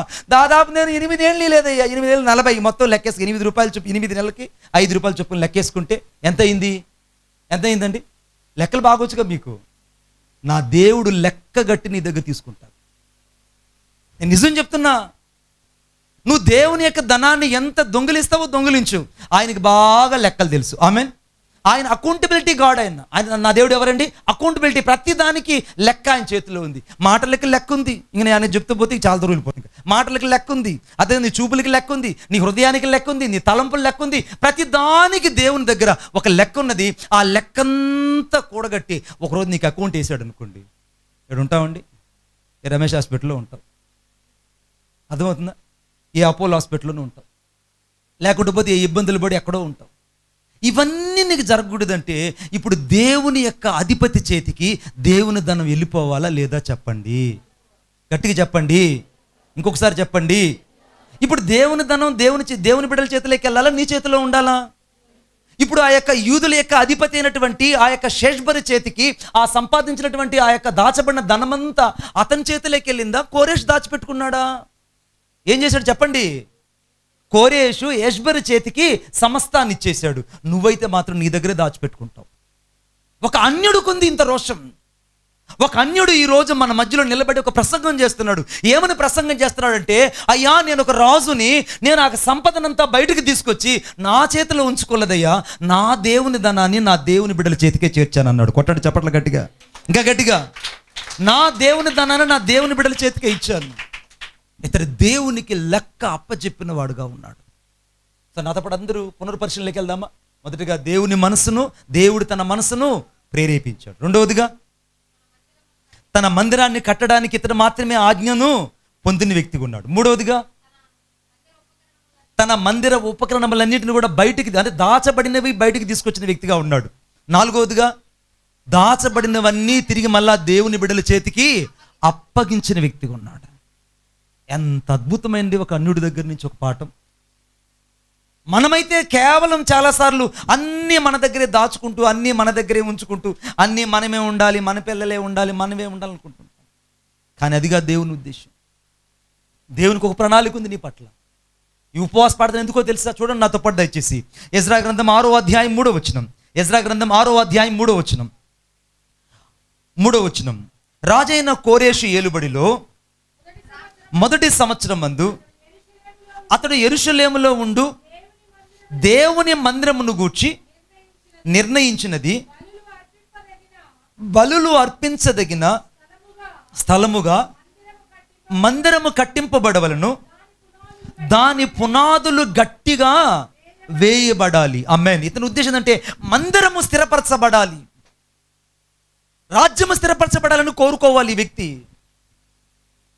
నా రాజ్యము సుభిక్షంగా ఉండాలి, నేను నమ్ముకున్నటువంటి పారసీకులు కూడా చాలా హోదాగా ఉండాలి, నేను నమ్ముకున్నటువంటి వాళ్ళందరూ కూడా నన్ను నమ్ముకొని చాలా ఉన్నతంగా ఉండాలని కోరుకోవాల్సిన, స్వార్థపరుడుగా ఉండాల్సిన వ్యక్తి ఏమంటాడంటే, నా దేవుని మందిరము పునాదులు గట్టిగా ఉండాలి. ఆమేన్. మందిర పునాదులు గట్టిగా ఉండాలి. ఎవరికి ఉంటుంది ఈ మనసు? ఎవరికి ఉంటుంది? ఇశ్రాయేలుకు ఉండాలి, యూదులకు ఉండాలి, అక్కడున్న ప్రధానులకు ఉండాలి, అక్కడున్నటువంటి యాజకులకు ఉండాలి. వీళ్ళెవ్వరికి లేని ఈ ఆలోచన ఒక్క అన్యుడికి దేవుడు ఎందుకు ఇచ్చాడంటే, ఆ అన్యుడిలో దేవుని మనసు దాచబడి ఉంది. కొట్టండి చప్పట్లు గట్టిగా. ఆ అన్యుడిలో దేవుని మనసు దాచబడింది. ఈరోజు నువ్వు ఏ పరిస్థితుల్లో వచ్చాకో తెలియదు, కానీ దేవుని మనసు నిన్ను వెతుకుతుంది. నువ్వు మాత్రమే మందిర పునాదులను స్థిరపరచగలవు. నువ్వు మాత్రమే మందిరం యొక్క క్రమాన్ని భద్రంగా కాపాడగలవు. నువ్వు మాత్రమే దేవునికి అప్పగించిన పని అంతటిని తుదముట్టించడానికి నీ ప్రాణమును సైతం ప్రియంగా ఎంచుకోలేదు. అందరూ వెళ్తున్నారు, వర్షాకాలం అందరూ వెళ్తున్నారు. స్త్రీల సమాజం కనుక్కుందాం. ఇద్దరు ముగ్గురు వచ్చారు, ఒక ఇద్దరు సిస్టర్స్ రాలేదు. వాళ్ళకి ఏదో బిజీ. ఎంత బిజీ అంటే వాళ్ళకి అంత బిజీ. వాళ్ళు రాలేదు. రాకపోతే ఈ నలుగురు స్త్రీలు ఆ ఇద్దరిని వదిలిపెట్టకుండా అక్కడికి వెళ్ళి, అక్క నీకు ఎన్ని పనులు ఉన్నాయో చెప్పు, ఆ పనులన్నీ మేము చేసేస్తాం. పాత్రలు తోమాలా, ఇదిగో చెల్లి తోమేస్తుంది. ఒకవేళ నీ బట్టలు ఉతకాలా, ఈ బట్టలు అక్క ఉతికిస్తుంది. ఒకవేళ నీకు వంట చేయాలా, నీ పిల్లలకి ఇదిగో ఇంకొక అక్క చేస్తుంది. ఒకవేళ నీ ఇంట్లో ఇంకేదైనా చేయాల్సిన ఉల్లి ఏదైనా అమరిక చేయాలా, ఆ అమరిక అంతా నేను చేస్తాను. మేము నలుగురు 4 పనులు నీ కొరకు చేస్తాం. నువ్వు ఇప్పుడు మందిరానికి రావడానికి కారణం ఏంటి, అభ్యంతరం ఏంటి అని అన్నావు అనుకోండి. వస్తుందా రాదా చెప్పండి, చెప్పండి గట్టిగా. వస్తుందా రాదా చెప్పండి. కానీ నువ్వు వెళ్ళవు అక్కడికి. నీకున్న లక్షణం ఏంటంటే నా మందిరము గట్టిగా కట్టబడాలి. I have to the foundation very clearly and standard with the Lord. దేవుని వల్ల నా పునాదులు వేయబడాలని ఎవరైతే కోరుకుంటారో వారు సంఘము గురించి ఆలోచించడం ప్రారంభిస్తారు. కొట్టండి చప్పట్లు గట్టిగా. సంఘం గురించి ఎవరైతే ఆలోచన చేయడం ప్రారంభిస్తారో వారు దేవుని మనసును అర్థం చేసుకోగలరు. ఇప్పుడు దేవుని మనసు ఏంటంటే సంఘం కట్టబడాలి. సంఘం మనసు కట్టబడితే సంఘం స్థిరపరచబడుతుంది. సంఘం స్థిరపరచబడితే సంఘం పునాదులు బాగుంటాయి. సంఘం పునాదులు బాగుంటే సేవకురాలు బాగుంటాయి. సేవకుడు బాగుంటే అందరూ సంతోషంగా ఉంటారు. నీ ఒక్కడి వల్ల ఎంత డిస్టర్బెన్స్ అవుతుందో ఆలోచించావా? నువ్వు ఆ రోజు ఆ ఇంటి దగ్గర ఆగిపోయిన స్త్రీ దగ్గరికి నువ్వు వెళ్ళి ఆ 4 పనులు మీ నలుగురు చేసేసి ఉంటే ఆమె ఆ రోజే మందిరానికి వచ్చి ఉండేది. ఆమె రాలేదన్న విషయం నువ్వు పక్కకు పెట్టి నువ్వు మాత్రమే వెళ్ళి నీ పనులు నువ్వు చేసుకొని దేవుని దగ్గరకు వచ్చి ఘనత పొందాలనుకున్నావు. అది నీకు తగదు. It's not a good for you. నువ్వు బలహీనుడైనటువంటి వాడిని ప్రేమించి ఆ బలహీనుడిని ఎప్పుడైతే ముందు బలమైన చేతికి అప్పగిస్తావో అప్పుడు నువ్వు బలవంతుడు అవుతావు. ఆమేన్. ఎప్పుడు నువ్వు బలహీనుని ప్రేమించి బలవంతుడైన దేవుని చేతికి ఆ బలహీనుని అప్పగిస్తావో అప్పుడు నువ్వు బలవంతుడు అవుతావు. కానీ నీ బలహీనతల్లో కూడా ఆ బలహీనుని ఇంకా నువ్వు హీనపరుస్తుంటే నువ్వు ఘనవంతుడివి లేదా బలవంతుడు ఎలా అవుతావు? నా మాటలు నీకు అర్థం అవ్వాలని కోరుకుంటున్నాను. ఇప్పుడు ఈ రాజు మనసులో ఉన్నటువంటి చాలా ప్రతిష్ఠితమైనటువంటి నిర్ణయం ఏంటంటే, నా మందిరము గట్టిగా కట్టబడాలి, నా మందిరము స్థలము స్థిరపరచబడాలి, గట్టిగా కట్టబడాలి, అంతకంటే ఎక్కువగా పునాదులు గట్టిగా వేయబడాలి, అక్కడున్న వాళ్ళందరూ కూడా గొప్పగా ఆశీర్వదించబడాలన్నాడు. ఇన్ని నిర్ణయాలు దేవుడి కోసం ఒక అన్యుడు చేశాడండి. పక్కన వాళ్ళకి తట్టి చెప్పండి, తట్టండి, అందరూ తట్టండి. ఈరోజు ఈ వాక్యం నా కోసమే, ఈరోజు ఈ వాక్యం నా కోసమే. నా మందిరాన్ని నేను పునాదులు వేసి కాపాడుకుంటా. అపోస్తులు ప్రవక్తలు వేసిన పునాది మీద నా మందిరాన్ని నేను కట్టుకుంటా. ఆమేన్. ఇప్పుడు నా మందిరం కట్టాలంటే నేను కట్టాలి, నువ్వు కట్టాలా? ఎవరు కట్టాలి? నువ్వు కడితేనే మిగిలిన వాళ్ళు కట్టబడతారు. ఆమేన్. ఎందుకంటే నీకు జ్ఞానం ఉంది, తలాంత్ ఉంది, కృప ఉంది, అభిషేకం ఉంది, నీకు అన్ని విషయాల్లో దైవ జ్ఞానం ఉంది. ఈ దైవ జ్ఞానం ఉన్న వ్యక్తే బలహీనుడు నువ్వు మర్చిపోతే వాడు ఇంకా బలహీనుడైపోతాడు, వాడు ఇంకా బలహీనరాలు అయిపోతుంది. అందుకే రోజు దేవుని యొక్క వాక్యాన్ని గమనించాలి. చూడండి నాతో పాటు. ఇప్పుడు ఈ రాజు ఇవన్నీ చేస్తూ వచ్చాడు, రాజ్యం గురించి మర్చిపోయాడు. ఇది మనసులో ఏమన్నా ఇప్పుడు దేవుడి గురించి ఎక్కువ ఉందా, రాజ్యం గురించి ఎక్కువ ఉందా? చెప్పండి, చెప్పండి గట్టిగా. మళ్ళీ అందరూ చెప్పాలి. దేవుడి గురించి ఎక్కువ ఉందా, రాజ్యం గురించి ఎక్కువ ఉందా? దేవుడి గురించి ఎక్కువ ఉందా, రాజ్యం గురించి ఎక్కువ ఉందా? ఇప్పుడు నీ ఇంటి గురించి నీకు ఎక్కువ ఉందా, దేవుడి గురించి ఎక్కువ ఉందా? ఇక్కడ ఉంది థియరీ. నీకు ఒక లాజిక్ ఉంటే నా దేవుని దగ్గర ఒక మ్యాజిక్ ఉంటుంది. ఆమేన్. ఇప్పుడు నీకు ఒక లాజిక్ ఉండింది అనుకోండి, నా దేవుని దగ్గర ఒక మ్యాజిక్ ఉంటుంది. చెప్పండి, చెప్పండి. నా దేవుని దగ్గర ఒక మ్యాజిక్ ఉంది నాకు. మీరు గట్టిగా చెప్పరండి బాబోయ్, మీకు ఆకలండి, అర్థమైపోయింది నాకు. అందుకే ఉదయాన్ని ఉపవాసంతో వస్తే ఏ బాధ ఉండదు. రాత్రంతా ప్రయాణం చేసి ఉదయాన్నే ఎందుకు ఫాస్టింగ్తో పరిగెత్తుకొని వచ్చామంటే అంతరంగంలో భయం. ఇది ఉపవాస ప్రార్థనలు, this is the fasting prayers. దీన్ని రావడానికి ఇక్కడ నేను పంపబడలేదు. ఇక్కడ అన్న ఎందుకు అందరి నుంచి వచ్చాడు, ఇక్కడ ఎందుకు వచ్చారు? బిడ్డ, నువ్వు కాలుతూ వస్తే కాలుతున్న బలిపీఠం మీద దేవుని అర్పణ వచ్చిందా? కాలకుండా ఉన్నటువంటి బలిపీఠం మీదకి దేవుని అర్పణలు వచ్చాయా? చెప్పాలి గట్టిగా. కాలుతున్న బలిపీఠం మీదకే దేవుని అర్పణలు వచ్చాయి. ఆమేన్. నువ్వు ఎంత కాల్చబడితే అంత అర్పణ నీ మీద దిగి వస్తుంది. కొట్టండి చెప్పండి గట్టిగా. నువ్వు ఎంత కాల్చబడితే. రేపు ఉదయాన్ని అందరూ ఫాస్టింగ్తో వచ్చేయాలి. పక్కన వాళ్ళు చెప్పండి, నేను ఫాస్టింగ్తో వస్తా. చెప్పాలి గట్టిగా, నేను ఫాస్టింగ్తో వస్తా, నేను ఫాస్టింగ్తో వస్తా. ఆమేన్. ఇప్పుడు చదవండి చివరిగా. ఇప్పుడు ఏంది, ఈయన రాజ్యం గురించి ఆలోచించట్లేదు, తర్వాత కోట గురించి ఆలోచించట్లేదు, ఉపకరణాల గురించి ఆలోచించట్లేదు. ఎప్పుడు చూసినా ఇశ్రాయేలు గురించి, దేవుని గురించి, దేవుని మందిరం గురించి, దేవుని మనసు గురించి ఆలోచిస్తూ వస్తుంటే దేవుడు ఇతని గురించి ఏం చేశాడో చూద్దాం ఒకసారి. యెషయా గ్రంథం 45వ అధ్యాయం 1వ వచనం. యెషయా గ్రంథం 45వ అధ్యాయం 1వ వచనం, 45 వచనం. ఎవరి పక్షముగా? కోరేషు పక్షముగా జనములను జయించుటకు. ఇది ఇప్పుడు నువ్వు పిల్లల్ని వెనక పక్క తగిలించుకొని, మీ ఇంటి ఆయన భుజాన మీద వేసుకొని, నీ చిన్నోడిని పెద్దోడి సమస్యలు నీ సంకలో తగిలించుకొని, మిగిలిన వాళ్ళ బాధలను నీ బ్యాగులో వేసుకొని దేవుని దగ్గరికి వస్తే నీకు ఏమీ ఒరగదు. ఈ రాజు అలా చేయలేదు. సమస్యలన్నీ వదిలిపెట్టి దేవునికి ఎప్పుడైతే తాను అప్పగించుకున్నాడో దేవుడు తన రాజ్యం గురించి ఆలోచించడం ప్రారంభించాడు. ఆమేన్. ఇప్పుడు దేవుడు ఏమని ఆలోచించాడు? ఇదిగో నీ పక్షమున జనాలను జయించడానికి నేను నీ కుడి చేతిని పట్టుకున్నా. ఆమేన్. ఇప్పుడు దేవుని కుడి చేయి ఆ రాజు కుడి చేయిగా మారిపోయింది. ఆమేన్ చెప్పండి గట్టిగా. ఇప్పుడు దేవుడు యుద్ధం చేస్తున్నాడా, రాజు యుద్ధం చేస్తున్నాడా?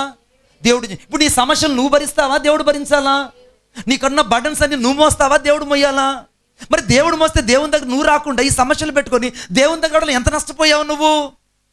నిన్నే నువ్వు చాలా నష్టపోయావు. అందుకే దేవుని యొక్క వాక్యం చెప్తుంది ఇక్కడ, జనములను జయించుటకు నేనుగా ఆ రాజు కుడి చేతిని పట్టుకున్నా అన్నాడు. ఆమేన్. ఇప్పుడు యుద్ధానికి ఎవరైనా వస్తారా? ఎవరైనా? సమస్యలు భర్త ద్వారా వస్తాయా? సమస్య పిల్లల ద్వారా వస్తాయా? ఎందుకు రావనంటే ఇప్పుడు ఈమె దేవుని చేతిలో ఉంది. ఆమేన్ చెప్పండి గట్టిగా. ఇప్పుడు ఈమె మందిరం గురించి ఆలోచించడం ప్రారంభించింది. ఈమె దేవుని యొక్క పని గురించి ఆలోచించడం ప్రారంభించింది. దేవుని యొక్క మనసును అర్థం చేసుకునింది. దేవుని చిత్తానుసారంగా ప్రయాణించడం ప్రారంభించింది. ఇప్పుడు ఈమె సమస్యలన్నీ దేవుడు చూసుకోవడం ప్రారంభించాడు. ఆమేన్. ఇప్పుడు అప్పు ఎవరు తీర్చాలి? ఆయన తీర్చేస్తాడు. ఇప్పుడు నీ అపార్ట్మెంట్లో ఉన్న బాకీ ఎంత ఎవరు తీర్చాలి? ఆయన తీర్చేస్తాడు. నీ లోపల ఉన్నటువంటి ప్రతి విధంగా అకౌంట్లో ఉన్నటువంటి ప్రతి విధమైన లోటునంత ఎవరు భర్తీ చేయాలి? దేవుడు చేస్తాడు. నీ జీవితంలో ఎక్కడెక్కడైతే మైనస్ ఉన్నాయో ఆ మైనస్లన్నీ ప్లస్ అయిపోతాయి. ఆమేన్ చెప్పండి గట్టిగా. ఇంకొకసారి చెప్పండి. ఇప్పుడు నీ మైనస్లన్నీ ప్లస్ అవ్వాలంటే ఇప్పుడు మొదట నువ్వు దేవుని గురించి ఆలోచించాలి, సంఘం గురించి ఆలోచించాలి. నీ మనసు ఎవరి చేత, దేవుని చేత ఎందుకు ప్రేరేపించబడుతుందో కాస్త నువ్వు యోచించాలి. ఇప్పుడు ఈ రాజు ఎప్పుడైతే దేవుని మనసు అనగా యెహోవా మనసు చేత ప్రేరేపించబడి ఈ బలిపీఠం నుంచి బయటకు తీసుకొని వచ్చి ఇశ్రాయేలుని స్థిరపరిచి అందరినీ తాకీదునిచ్చి బయటికి పంపించి వీళ్ళ గురించి ఎక్కువ ఆలోచించడం ప్రారంభించాడు. దేవుడి తన రాజ్యం గురించి ఎక్కువ ఆలోచించడం ప్రారంభించాడు. ఆమేన్. ఇతనికి ఒక లాజిక్ ఉంది. ఆ లాజిక్ ఏంటంటే ఇశ్రాయేలు. దేవునికి ఒక లాజిక్ ఉంది, ఒక మ్యాజిక్ ఉంది. ఏంటంటే ఎవడు యుద్ధానికి వచ్చినా దేవుడే ముందు చేయబెట్టి యుద్ధం చేస్తున్నాడు. ఆమేన్. ఆ యుద్ధం ఎలా చేస్తున్నాడు? జనములను జయించుటకు నేను కోరేషు కుడి చేతిని పట్టుకొని ఉన్నాను, నేను రాజుల నడికట్లను విప్పెదను, ద్వారములు అతని ఎదుట వేయబడకుండా తలుపులు తీసేదను. ఆమేన్. ఎన్నెన్ని తలుపులైతే మూయబడ్డాయో ఇప్పుడు ప్రతి తలుపు దేవుడు తీయడం ప్రారంభించాడు. కొట్టండి చప్పట్లు గట్టిగా. నీ జీవితంలో ఎన్నెన్ని తలుపులు మూయబడ్డాయో, ఎన్ని తలుపులైతే మూయబడ్డాయో ఆ తలుపులన్నీ తీయబడ్డాయి. ఆమేన్. తలుపులన్నీ తీయబడ్డాయి. ఎన్ని తలుపులు మూయబడ్డాయి? ఎన్ని తలుపులైతే మూయబడ్డాయో. నీ భవిష్యత్తు గురించి ఎన్ని తలుపులైతే సాతానుడు మూసేశాడు, ఎన్ని తలుపులైతే నీ సొంత ఆలోచన వల్ల మూయబడ్డాయో, ఎన్ని తలుపులైతే నీ సొంత జ్ఞానం వల్ల మూయబడ్డాయో, ఎంతైతే నీ యొక్క సొంత మాటల వల్ల నీవే లాక్ చేసుకొని నువ్వు డోర్స్ ఓపెన్ కాకుండా క్లోజ్ చేసావో, అక్కడల్లా దేవుడే నీ ఎదుట వేయబడిన ప్రతి తలుపును ఆయన ఈరోజు తీయబోతున్నాడు. ఆమేన్. ఆమేన్ చెప్పండి గట్టిగా. ఇప్పుడు తట్టి చెప్పండి నిద్రపోయే వాళ్ళకి, ఈ వాక్యం నా కోసమే. మీరు గట్టిగా చెప్పట్లా, ఈ వాక్యం నా కోసమే, ఈ వాక్యం నా కోసమే. ఈరోజు నా దేవుడు నా చెయ్యి పట్టుకొని ఉన్నాడు. ఈరోజు నా ఎదుట దేవుడు తలుపులు తీసి ఉన్నాడు. ఈరోజు దేవుడు నా తలుపు తీసి ఉన్నాడు. ముయ్యబడిన ప్రతి తలుపులు తెరవబడ్డాయి. ఆమేన్. ఆమేన్. ప్రతి తలుపు తెరవబడ్డాయి. ప్రతి తలుపు తెరవబడ్డాయి. ఇప్పుడు నా సేవలో ప్రతి తలుపులు తెరవబడ్డాయి. ఇప్పుడు పరిచర్యలో ప్రతి తలుపులు తెరవబడ్డాయి. నీ భవిష్యత్తులో ఇప్పటిదాకా నువ్వు ఇంటర్వ్యూలోకి వెళ్ళి ఓడిపోయి ఫెయిల్యూర్ అయిపోయిన నీ యొక్క ఇంటర్వ్యూల యొక్క జీవితం అంతా ఈరోజు దేవుని తలుపు ఎప్పుడైతే తెరవబడిందో ఉన్నట్టుగా నీకు ₹1,00,000 ఉద్యోగం నీ చేతికి వస్తుంది. ఆమేన్. ఎక్కడైతే నీ జీవితంలో ఓడిపోయి నిస్సాయిత అయిపోయావో దేవుడు ఎప్పుడైతే డోర్ అలా ఓపెన్ చేశాడో ఆశీర్వాదం నిన్ను చాలా గట్టిగా హత్తుకునింది. ఆమేన్. అందుకే తన ప్రియులు నిద్రించుచుండగా యెహోవా వారికి ఇచ్చుచున్నాడు. నిద్రపోతున్న ఆశీర్వాదం నీ మీదకి వస్తుంది. ఆమేన్ చెప్పండి గట్టిగా. నిద్రపోతున్న ఆశీర్వాదం నీ మీదకి వస్తుంది. ఆమేన్ చెప్పండి. నువ్వు నిద్రపోతున్న ఆశీర్వాదం నీ మీదకి వస్తుంది. ఎప్పుడు నిద్రపోతుంటే? దేవుని గురించి తలంచుకొని నిద్రపోతుంటే, దేవుని ఆలోచనలతో నింపబడి ఉంటే, దేవుని చిత్తంతో నింపబడి ఉంటే, దేవుని కొరకు మంద కాపరిగా ఉంటే అప్పుడు నీ జీవితంలో మూయబడిన ప్రతి తలుపును దేవుడు తెరిచేస్తాడు. ఆమేన్. గట్టిగా చెప్పండి. ఇప్పుడు పక్కన వాళ్ళు చెప్దామా? నా తలుపులన్నీ తెరవబడ్డాయి. నా ఆశీర్వాద ప్రతి తలుపులేకి నేను మాత్రమే ప్రవేశిస్తున్నా. నా ఆశీర్వాదపు తలుపులోనికి నేను ప్రవేశిస్తున్నాను. ఆమేన్. ఇప్పుడు అక్కడ చివరిగా చదవండి ఒకసారి. ద్వారములు అతని ఎదుట వేయబడకుండా తలుపులు తీసేదను అని యెహోవా తాను అభిషేకించిన కోరేషు గురించి. ఆమేన్ చెప్పండి గట్టిగా. ఇప్పుడు దేవుడు అభిషేకించాడంటే ఈ వ్యక్తిని ఎవరు అభిషేకించారు? ఏమైనా పాస్టర్లు వచ్చి 10 మంది చేయబెట్టి ప్రార్థన చేశారండి? అక్కడ నుండి ఇశ్రాయేలు ఎవరన్నా వచ్చి కోరేషు మీద నాయనా నువ్వు ఇంత చేశావు, నువ్వు మంచోడివి అని ఎవరన్నా వచ్చి చేతులు పెట్టి దీవించారంటే ఎవరు దీవించలేదు. బిడా, నిన్ను ఎవరు దీవించకపోయినా, ఎవరు నీ అభివృద్ధిని కోరకపోయినా ఈరోజు నువ్వు దేవుని చేత అభిషేకించబడిన వ్యక్తికి ఇక్కడి నుంచి వెళ్ళబోతున్నావు. ఆమేన్. అందుకే నేను ప్రారంభంలో ఒక మాట చెప్పాను, నువ్వు తిరిగి వెళ్ళేటప్పుడు ఈరోజు అభిషేకంతో వెళ్ళబోతున్నావు. ఆమేన్ చెప్పండి గట్టిగా. తిరిగి వెళ్ళేటప్పుడు నువ్వు అభిషేకంతో వెళ్ళబోతున్నావు. ఆమేన్. అభిషేకంతో వెళ్ళబోతున్నావు. ఎటువంటి అభిషేకంతో? దేవుని అభిషేకం చేత. యెహోవా తాను అభిషేకించిన కోరేషు. దేవుడు నిన్ను అభిషేకించాడు. దేవుని యొక్క ప్రేమ నిన్ను వెతకడం ప్రారంభించింది. బిడ్డ, నీ జీవితంలో ఎక్కడైతే కరుకు మార్గాలు, ఇరుకు మార్గాలు ఉన్నాయో వాటన్నిటిలో దేవుని శక్తి నీ జీవితంలో కనబడబోతుంది. భయపడద్దు. నాకు తెలిసిన ఒక యవనస్తురాలు ఒకరోజు నా దగ్గరకు వచ్చింది. అన్నయ్య, మేము 2 ఆడపిల్లలము. మా నాన్న చూస్తే ఒక జర్నలిస్ట్, ఒక విలేకరి. అది కూడా చాలా విశాలాంధ్ర అని చాలా చిన్న పేపర్. ఆ చిన్న పేపర్లో మా నాన్న ఒక విలేకరి. మా నాన్నకు ఒక ₹1,400 జీతం వస్తుంది. ₹1,400 జీతంతో మా ఇల్లు బ్రతకడం, గడవడం చాలా కష్టంగా ఉంది. మా అమ్మకు బ్లడ్ క్యాన్సర్ వచ్చేసింది. ఆ బ్లడ్ క్యాన్సర్ వల్ల మా అమ్మ ఎప్పుడు చూసినా రక్తం కక్కుతూనే ఉంటుంది. ఇది మా నిజస్థితి అనని ఆ బిడ్డ ఒక రోజు ఏడ్చింది. నేను అనుకోకుండా ఆ యొక్క సహోదరుని కలిసి ఆమె చెప్పాను, అమ్మ ఒక్కరోజు మీరు దేవుని దగ్గర రండి, దేవుడు ఎంత గొప్ప దేవుడు నీకు అర్థమవుతుంది. దేవుడు ఎంత గొప్ప దేవుడు నీకు అర్థమవుతుంది అని చెప్తే ఆమె దేవుని దగ్గరకు వచ్చింది. ఆమె ఒక విశ్వబ్రాహ్మణ కుటుంబానికి చెందినటువంటి బిడ్డ. ఆమె పేరు అమరావతి. అమరావతి. ఆ సహోదరి వచ్చింది. ఆ సహోదరి రాగానే ఆ రోజు వాక్యం అన్నది ఒక 2-3 నెలలు వచ్చింది. ఆమెకున్నంత కష్టాలు ఎవరికి లేవు. చిన్న చిన్న ఆడపిల్లలు. ఆ పరిస్థితుల్లో ఆ బిడ్డల్ని ఎలాగ ముందుకు తీసుకెళ్తుంది, భర్త చూస్తే అర్థం చేసుకోలేని పరిస్థితి, కుటుంబం అంతా అల్లకొల్లోలంగా ఉంది, తన జీవితం అంతా శూన్యమైపోయింది. బీఈడి దాకా తను చదివింది, ఎన్నిసార్లు టీచర్ జాబ్ రాసినా తనకు రావట్లేదు. ఇక నా బ్రతికే వృధా అనుకొని చనిపోదాన్ని 2 సార్లు సూసైడ్కి అటెంప్ట్ చేసుకునింది. దానివల్ల శరీరం అంతా విష ప్రభావం అయిపోయింది. ఆ విష ప్రభావం మూలంగా ఆమెకు బ్లడ్ క్యాన్సర్ వచ్చేసింది. ఆ బ్లడ్ క్యాన్సర్ వల్ల తన జీవితం అంతా క్షీణదశలోకి వెళ్ళిపోయింది. ఒక ఏప్స్ లాగా మారిపోయింది తన శరీరం అంతా, అస్థిపంజరం లాగా మారిపోయింది. ఇప్పుడు ఆమె ఎలా ఉందంటే చూడ్డానికి అంత భయంకరంగా ఉంది. అందరూ బాప్తీసాల కోసం ప్రిపేర్ అవుతున్నారు. ఏమి చెయ్యెత్తింది, నేను బాప్తీసం తీసుకుంటాను. కానీ ఇంటికి రాగానే ఆలోచనలో పడింది, నేను పేరైతే ఇచ్చాను, బాప్తీసం ఎలా తీసుకోగలను? నా శరీరంలో నుంచి రక్తము దారాల కారిపోతుంది.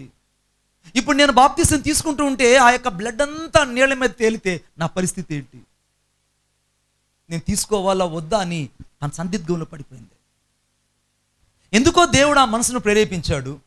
ఏ విధం చేతనే దేవుని దగ్గరికి వెళ్ళి బాప్తీసం తీసుకుందామని బాప్తీసం వచ్చి బాప్తీసం తీసుకోవడానికి దిగింది. నీళ్ళలోకి దిగింది. బాప్తీసం తీసుకుంటూ ఉండగా ఒక్కసారిగా ఆ బ్లీడింగ్ అలాగా ఆగిపోయింది. ఆమె మీకు ఆ లింక్ ఇస్తా. మీరు ఒకసారి మణిబాబు అని ఒకసారి కొట్టి, మణిబాబు అని కొట్టి, ఒక వెలుగునొద్దకు, చీకటి నుండి వెలుగునొద్దకు అనే ఒక సాక్ష్యం ఉంటుంది. దాంట్లో ఆ సాక్ష్యమే చెప్తున్నాను. ఆ యొక్క బ్లడ్ అలాగ ఆగిపోయింది. ఇక ఆ దినము నుండి ఇప్పటి వరకు ఆమెకు మళ్ళీ ఎన్నడూ కూడా ఆ యొక్క బ్లీడింగ్ ఓవర్ కాలేదు. డాక్టర్ దగ్గరికి వెళ్తే అమ్మ నీకు బ్లడ్ క్యాన్సర్ ఆగిపోయింది అన్నారు. ఇప్పుడు ఆమె యేసుక్రీస్తు ప్రభుని నమ్ముకునింది, బాప్తీసం తీసుకునింది, సండే స్కూల్లో టీచర్ అయిపోయింది. కొట్టండి చప్పట్లు గట్టిగా, ఇంకా గట్టిగా. సండే స్కూల్లో టీచర్ అయిపోయింది. ఇప్పుడు 2 పిల్లలు పెరిగి పెద్దోళ్ళు అయిపోయారు. ఆ అమ్మాయి ఒకరోజు ఎవరికో ఒకరికి ఆర్గనైజ్ వాళ్ళకి అలాగే SMS చేయగానే వాళ్ళు వెంటనే అమ్మ మీ అమ్మ క్యాన్సర్ అని మేము విన్నాము, ఆ లిస్టు ఆ డాక్టర్లు యొక్క అన్నీ పెట్టమ్మనంటే ఆ ప్రిస్క్రిప్షన్ అన్నీ ఆమె పెట్టింది. పెట్టగానే 2 పిల్లలకు సంవత్సరానికి 2 లక్షల రూపాయలు నజరేయుడైన యేసుక్రీస్తు నామములో వారికి స్పాన్సర్ చేయగా వాళ్ళు చదువుతున్నారు. కొట్టండి చప్పట్లు గట్టిగా. ఇప్పుడు సంవత్సరానికి ఆ చిన్న అమ్మాయికి 1 లక్ష రూపాయలు, పెద్ద అమ్మాయికి 1 లక్ష రూపాయలు కట్టాలి ఇంజనీర్కి. ఆ 2కి వాళ్ళే స్పాన్సర్ చేసి ఈ అమ్మాయికి 1 లక్ష రూపాయలు, ఆ అమ్మాయికి 1 లక్ష రూపాయలు, ఇద్దరికి 2 లక్షల రూపాయలు, మొత్తం ఈ యొక్క కంప్లీట్ కోర్స్ అయ్యేంత వరకు వాళ్ళు డబ్బులు కట్టి వీళ్ళిద్దరికీ ఉద్యోగాలు తీసేయడానికి వాళ్ళు నిలబడ్డారు. కొట్టండి చప్పట్లు గట్టిగా. ఎందుకు అనంటే నీ జీవితంలో ఎప్పుడైతే నువ్వు దేవుని కోసం నిలబడతావో అప్పుడు నీ జీవితంలో దేవుడిని కుడి చేయి పట్టుకుంటాడు. ఆమేన్. ఇప్పుడు ఆ సహోదరి నా దగ్గరకు వచ్చి సాక్ష్యం చెప్తుంది, అన్నయ్య నా జీవితం ఎంత అస్తవ్యస్తంగా ఉండిందో నాకు మాత్రమే తెలుసు. కానీ ఈరోజు నేను నా పిల్లల విషయంలో, నా కుటుంబ విషయంలో నేను నా దేవునికి మొదటి స్థానం ఇవ్వడం వల్ల ఇప్పుడు నా కుటుంబాన్ని అంతా దేవుడు స్వాధీనపరుచుకున్నాడు. బిడ్డ నువ్వేం చేయగలుగుతున్నావు? ఒక అన్యుడు దేవుని కోసం ఇంత త్యాగపూరితగా జీవించాడంటే నువ్వు ఎలా జీవించాలి? ఒక అన్యుడిని దేవుడు పిలిచాడు, నువ్వు నా మంద కాపరి, నా చిత్తమనంతా నెరవేర్చేవాడవు. ఇప్పుడు దేవుని చిత్తాన్ని నెరవేర్చేవాడు అయితే నువ్వు అన్యుడివైనా దేవునికి అక్కర్లేదు. ఆమేన్. ఒకవేళ నువ్వు ఈరోజు కొత్తగా వచ్చిన వ్యక్తివైనా అక్కర్లేదు. ఒకవేళ నీ జీవితంలో అందరి చేత తృణీకరించబడి, త్రోయబడి, విసర్జించబడిన వ్యక్తి పర్వాలేదు. ఇప్పుడు నువ్వు దేవుని యొక్క పరిచర్య కొరకే ఒక కాపరత్వం లేక రాబోతున్నావు. ఆమేన్ చెప్పండి గట్టిగా. నువ్వు దేవుని చిత్తాన్ని నెరవేర్చే వ్యక్తిగా ఉండబోతున్నావు. ఆమేన్ చెప్పండి. నువ్వు దేవుని యొక్క చిత్తాన్ని నెరవేర్చే వ్యక్తిగా ఉండబోతున్నావు భూలోకంలో. ఎవ్వరికి చెప్పలేని మాట ఈ కోరేష్కి మాత్రమే దేవుడు చెప్పాడు. ఈ కోరేష మనసును దేవుడు మాత్రమే ప్రేరేపించాడు. ఈ కోరేష మాత్రమే దేవుని మందిరాన్ని కట్టడానికి స్థిరపడ్డాడు. ఈ కోరేష మాత్రమే దాచబడినవన్నీ బయటికి తీసుకురాగలిగాడు. ఈ కోరేష మాత్రమే దాచబడిన ప్రతి లెక్కను తిరిగి మళ్ళీ దేవుని చేతికి అప్పగించాడు. ఒక అన్యుడు దేవుని కోసం బతికాడు. నువ్వు పరిశీలన చేసుకుందామా? మన మనసులో ఎలా ఉంది దేవుని కోసం? చాలాసార్లు చిన్న చిన్న వాటి కోసం దేవుని మందిరాన్ని ఆగిపోతుంటాం. చిన్న చిన్న వాటి కోసం దేవుని కోసం సమయం ఇవ్వలేము. దేవుని వాక్యం వెల్లడుతుండగా ఆ వాక్యం నాది కాదు, నా కోసం కాదని చాలాసార్లు తృణీకరిస్తున్నది నీ కోసమే. దేవుడు నీ కొరకే పంపించాడు. దేవుడు ఒక మారు పలుకును, 2 మారు పలుకులను రాయబడింది. దేవుడు నీతో మాట్లాడుతూ వస్తూ ఉన్నాడు. నువ్వు గ్రహించలేకపోయావు. అందరం ఒకసారి లేచి నిలబడదాం. ప్రభువా నీకు వందనాలు. అందరూ ఒకసారి ఆకాశం వైపు చేతులు పైకెద్దాం. Thank you Jesus. తమ్ముడు రావాలి. Thank you Jesus. అందరం ఆకాశం వైపు చేతులు పైకెద్దాం. ప్రభువా నీకు వందనాలు. ప్రతి ఒక్కరు ఒక్కసారి నోరు తెరిచి ప్రార్థన చేద్దామా. ఒక కోరేషుని దేవుడు ఇంతగా జ్ఞాపకం చేసుకున్నాడంటే నిన్నెందుకు దేవుడు జ్ఞాపకం చేసుకోడు? నువ్వు దేవుని కావాలి. ఈరోజు నువ్వు మాత్రమే దేవుని చిత్తంలో ఒదిగిపోతావు. నువ్వు మాత్రమే దేవుని ప్రణాళికలో భద్రపరచబడ్డావు. నువ్వు మాత్రమే దేవుని ఆలోచనలో నిలబడ్డావు. నువ్వు మాత్రమే దేవుని యొక్క సరళిలో నువ్వు నిలబడ్డావు. ఈరోజు నువ్వు దేవునితో ఒక్కసారి నోరు తెరిచి మాట్లాడగలవా? ప్రభువా ఈరోజు నన్ను ఒక్కసారి దర్శించయ్యా. ఒక్కసారి నన్ను దర్శించు. కోరేషును అభిషేకించావు, నన్ను ఈరోజు మరలా అభిషేకించయ్యా. కోరేషును అభిషేకించినట్టు నన్ను కూడా మరలా అభిషేకించయ్యా. నన్ను ఒక్కసారి అభిషేకించు.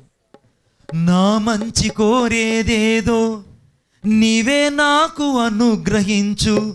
నీవు తప్ప ఎవరు లేరిలా, నీవే కదా నా దిక్కు. నా మంచి కోరేదేదో నీవే నాకు అనుగ్రహించు. నీవు తప్ప ఎవరు లేరిలా, నీవే కదా నా దిక్కు. నరమాత్రుడనో ప్రభువా నశయించి పోనీకయ్యా. నరమాత్రుడనో ప్రభువా నశయించి పోనీకయ్యా. నాశ నీవేనయ్యా, నీవు లేక నేలేనయ్యా. నాశ నీవేనయ్యా, నీవు లేక నేలేనయ్యా. అనంత జ్ఞాని విశ్వానికి యజమాని, నా హృదయపు అభిమాని, నా జీవిత చుక్కాని నీవే. ఉనికి ఉన్నంత వరకు నీతోనే జీవిస్తా. ఏ దారి అయినా ప్రభువా నీ వెంటే నడిచొస్తా. ఏ చెర అయినా ప్రభు నీకైనే జీవిస్తా. సర్వాంగముగా ప్రభువ సజీవయాగం అర్పిస్తా. అనంత జ్ఞాని యేసయ్యా,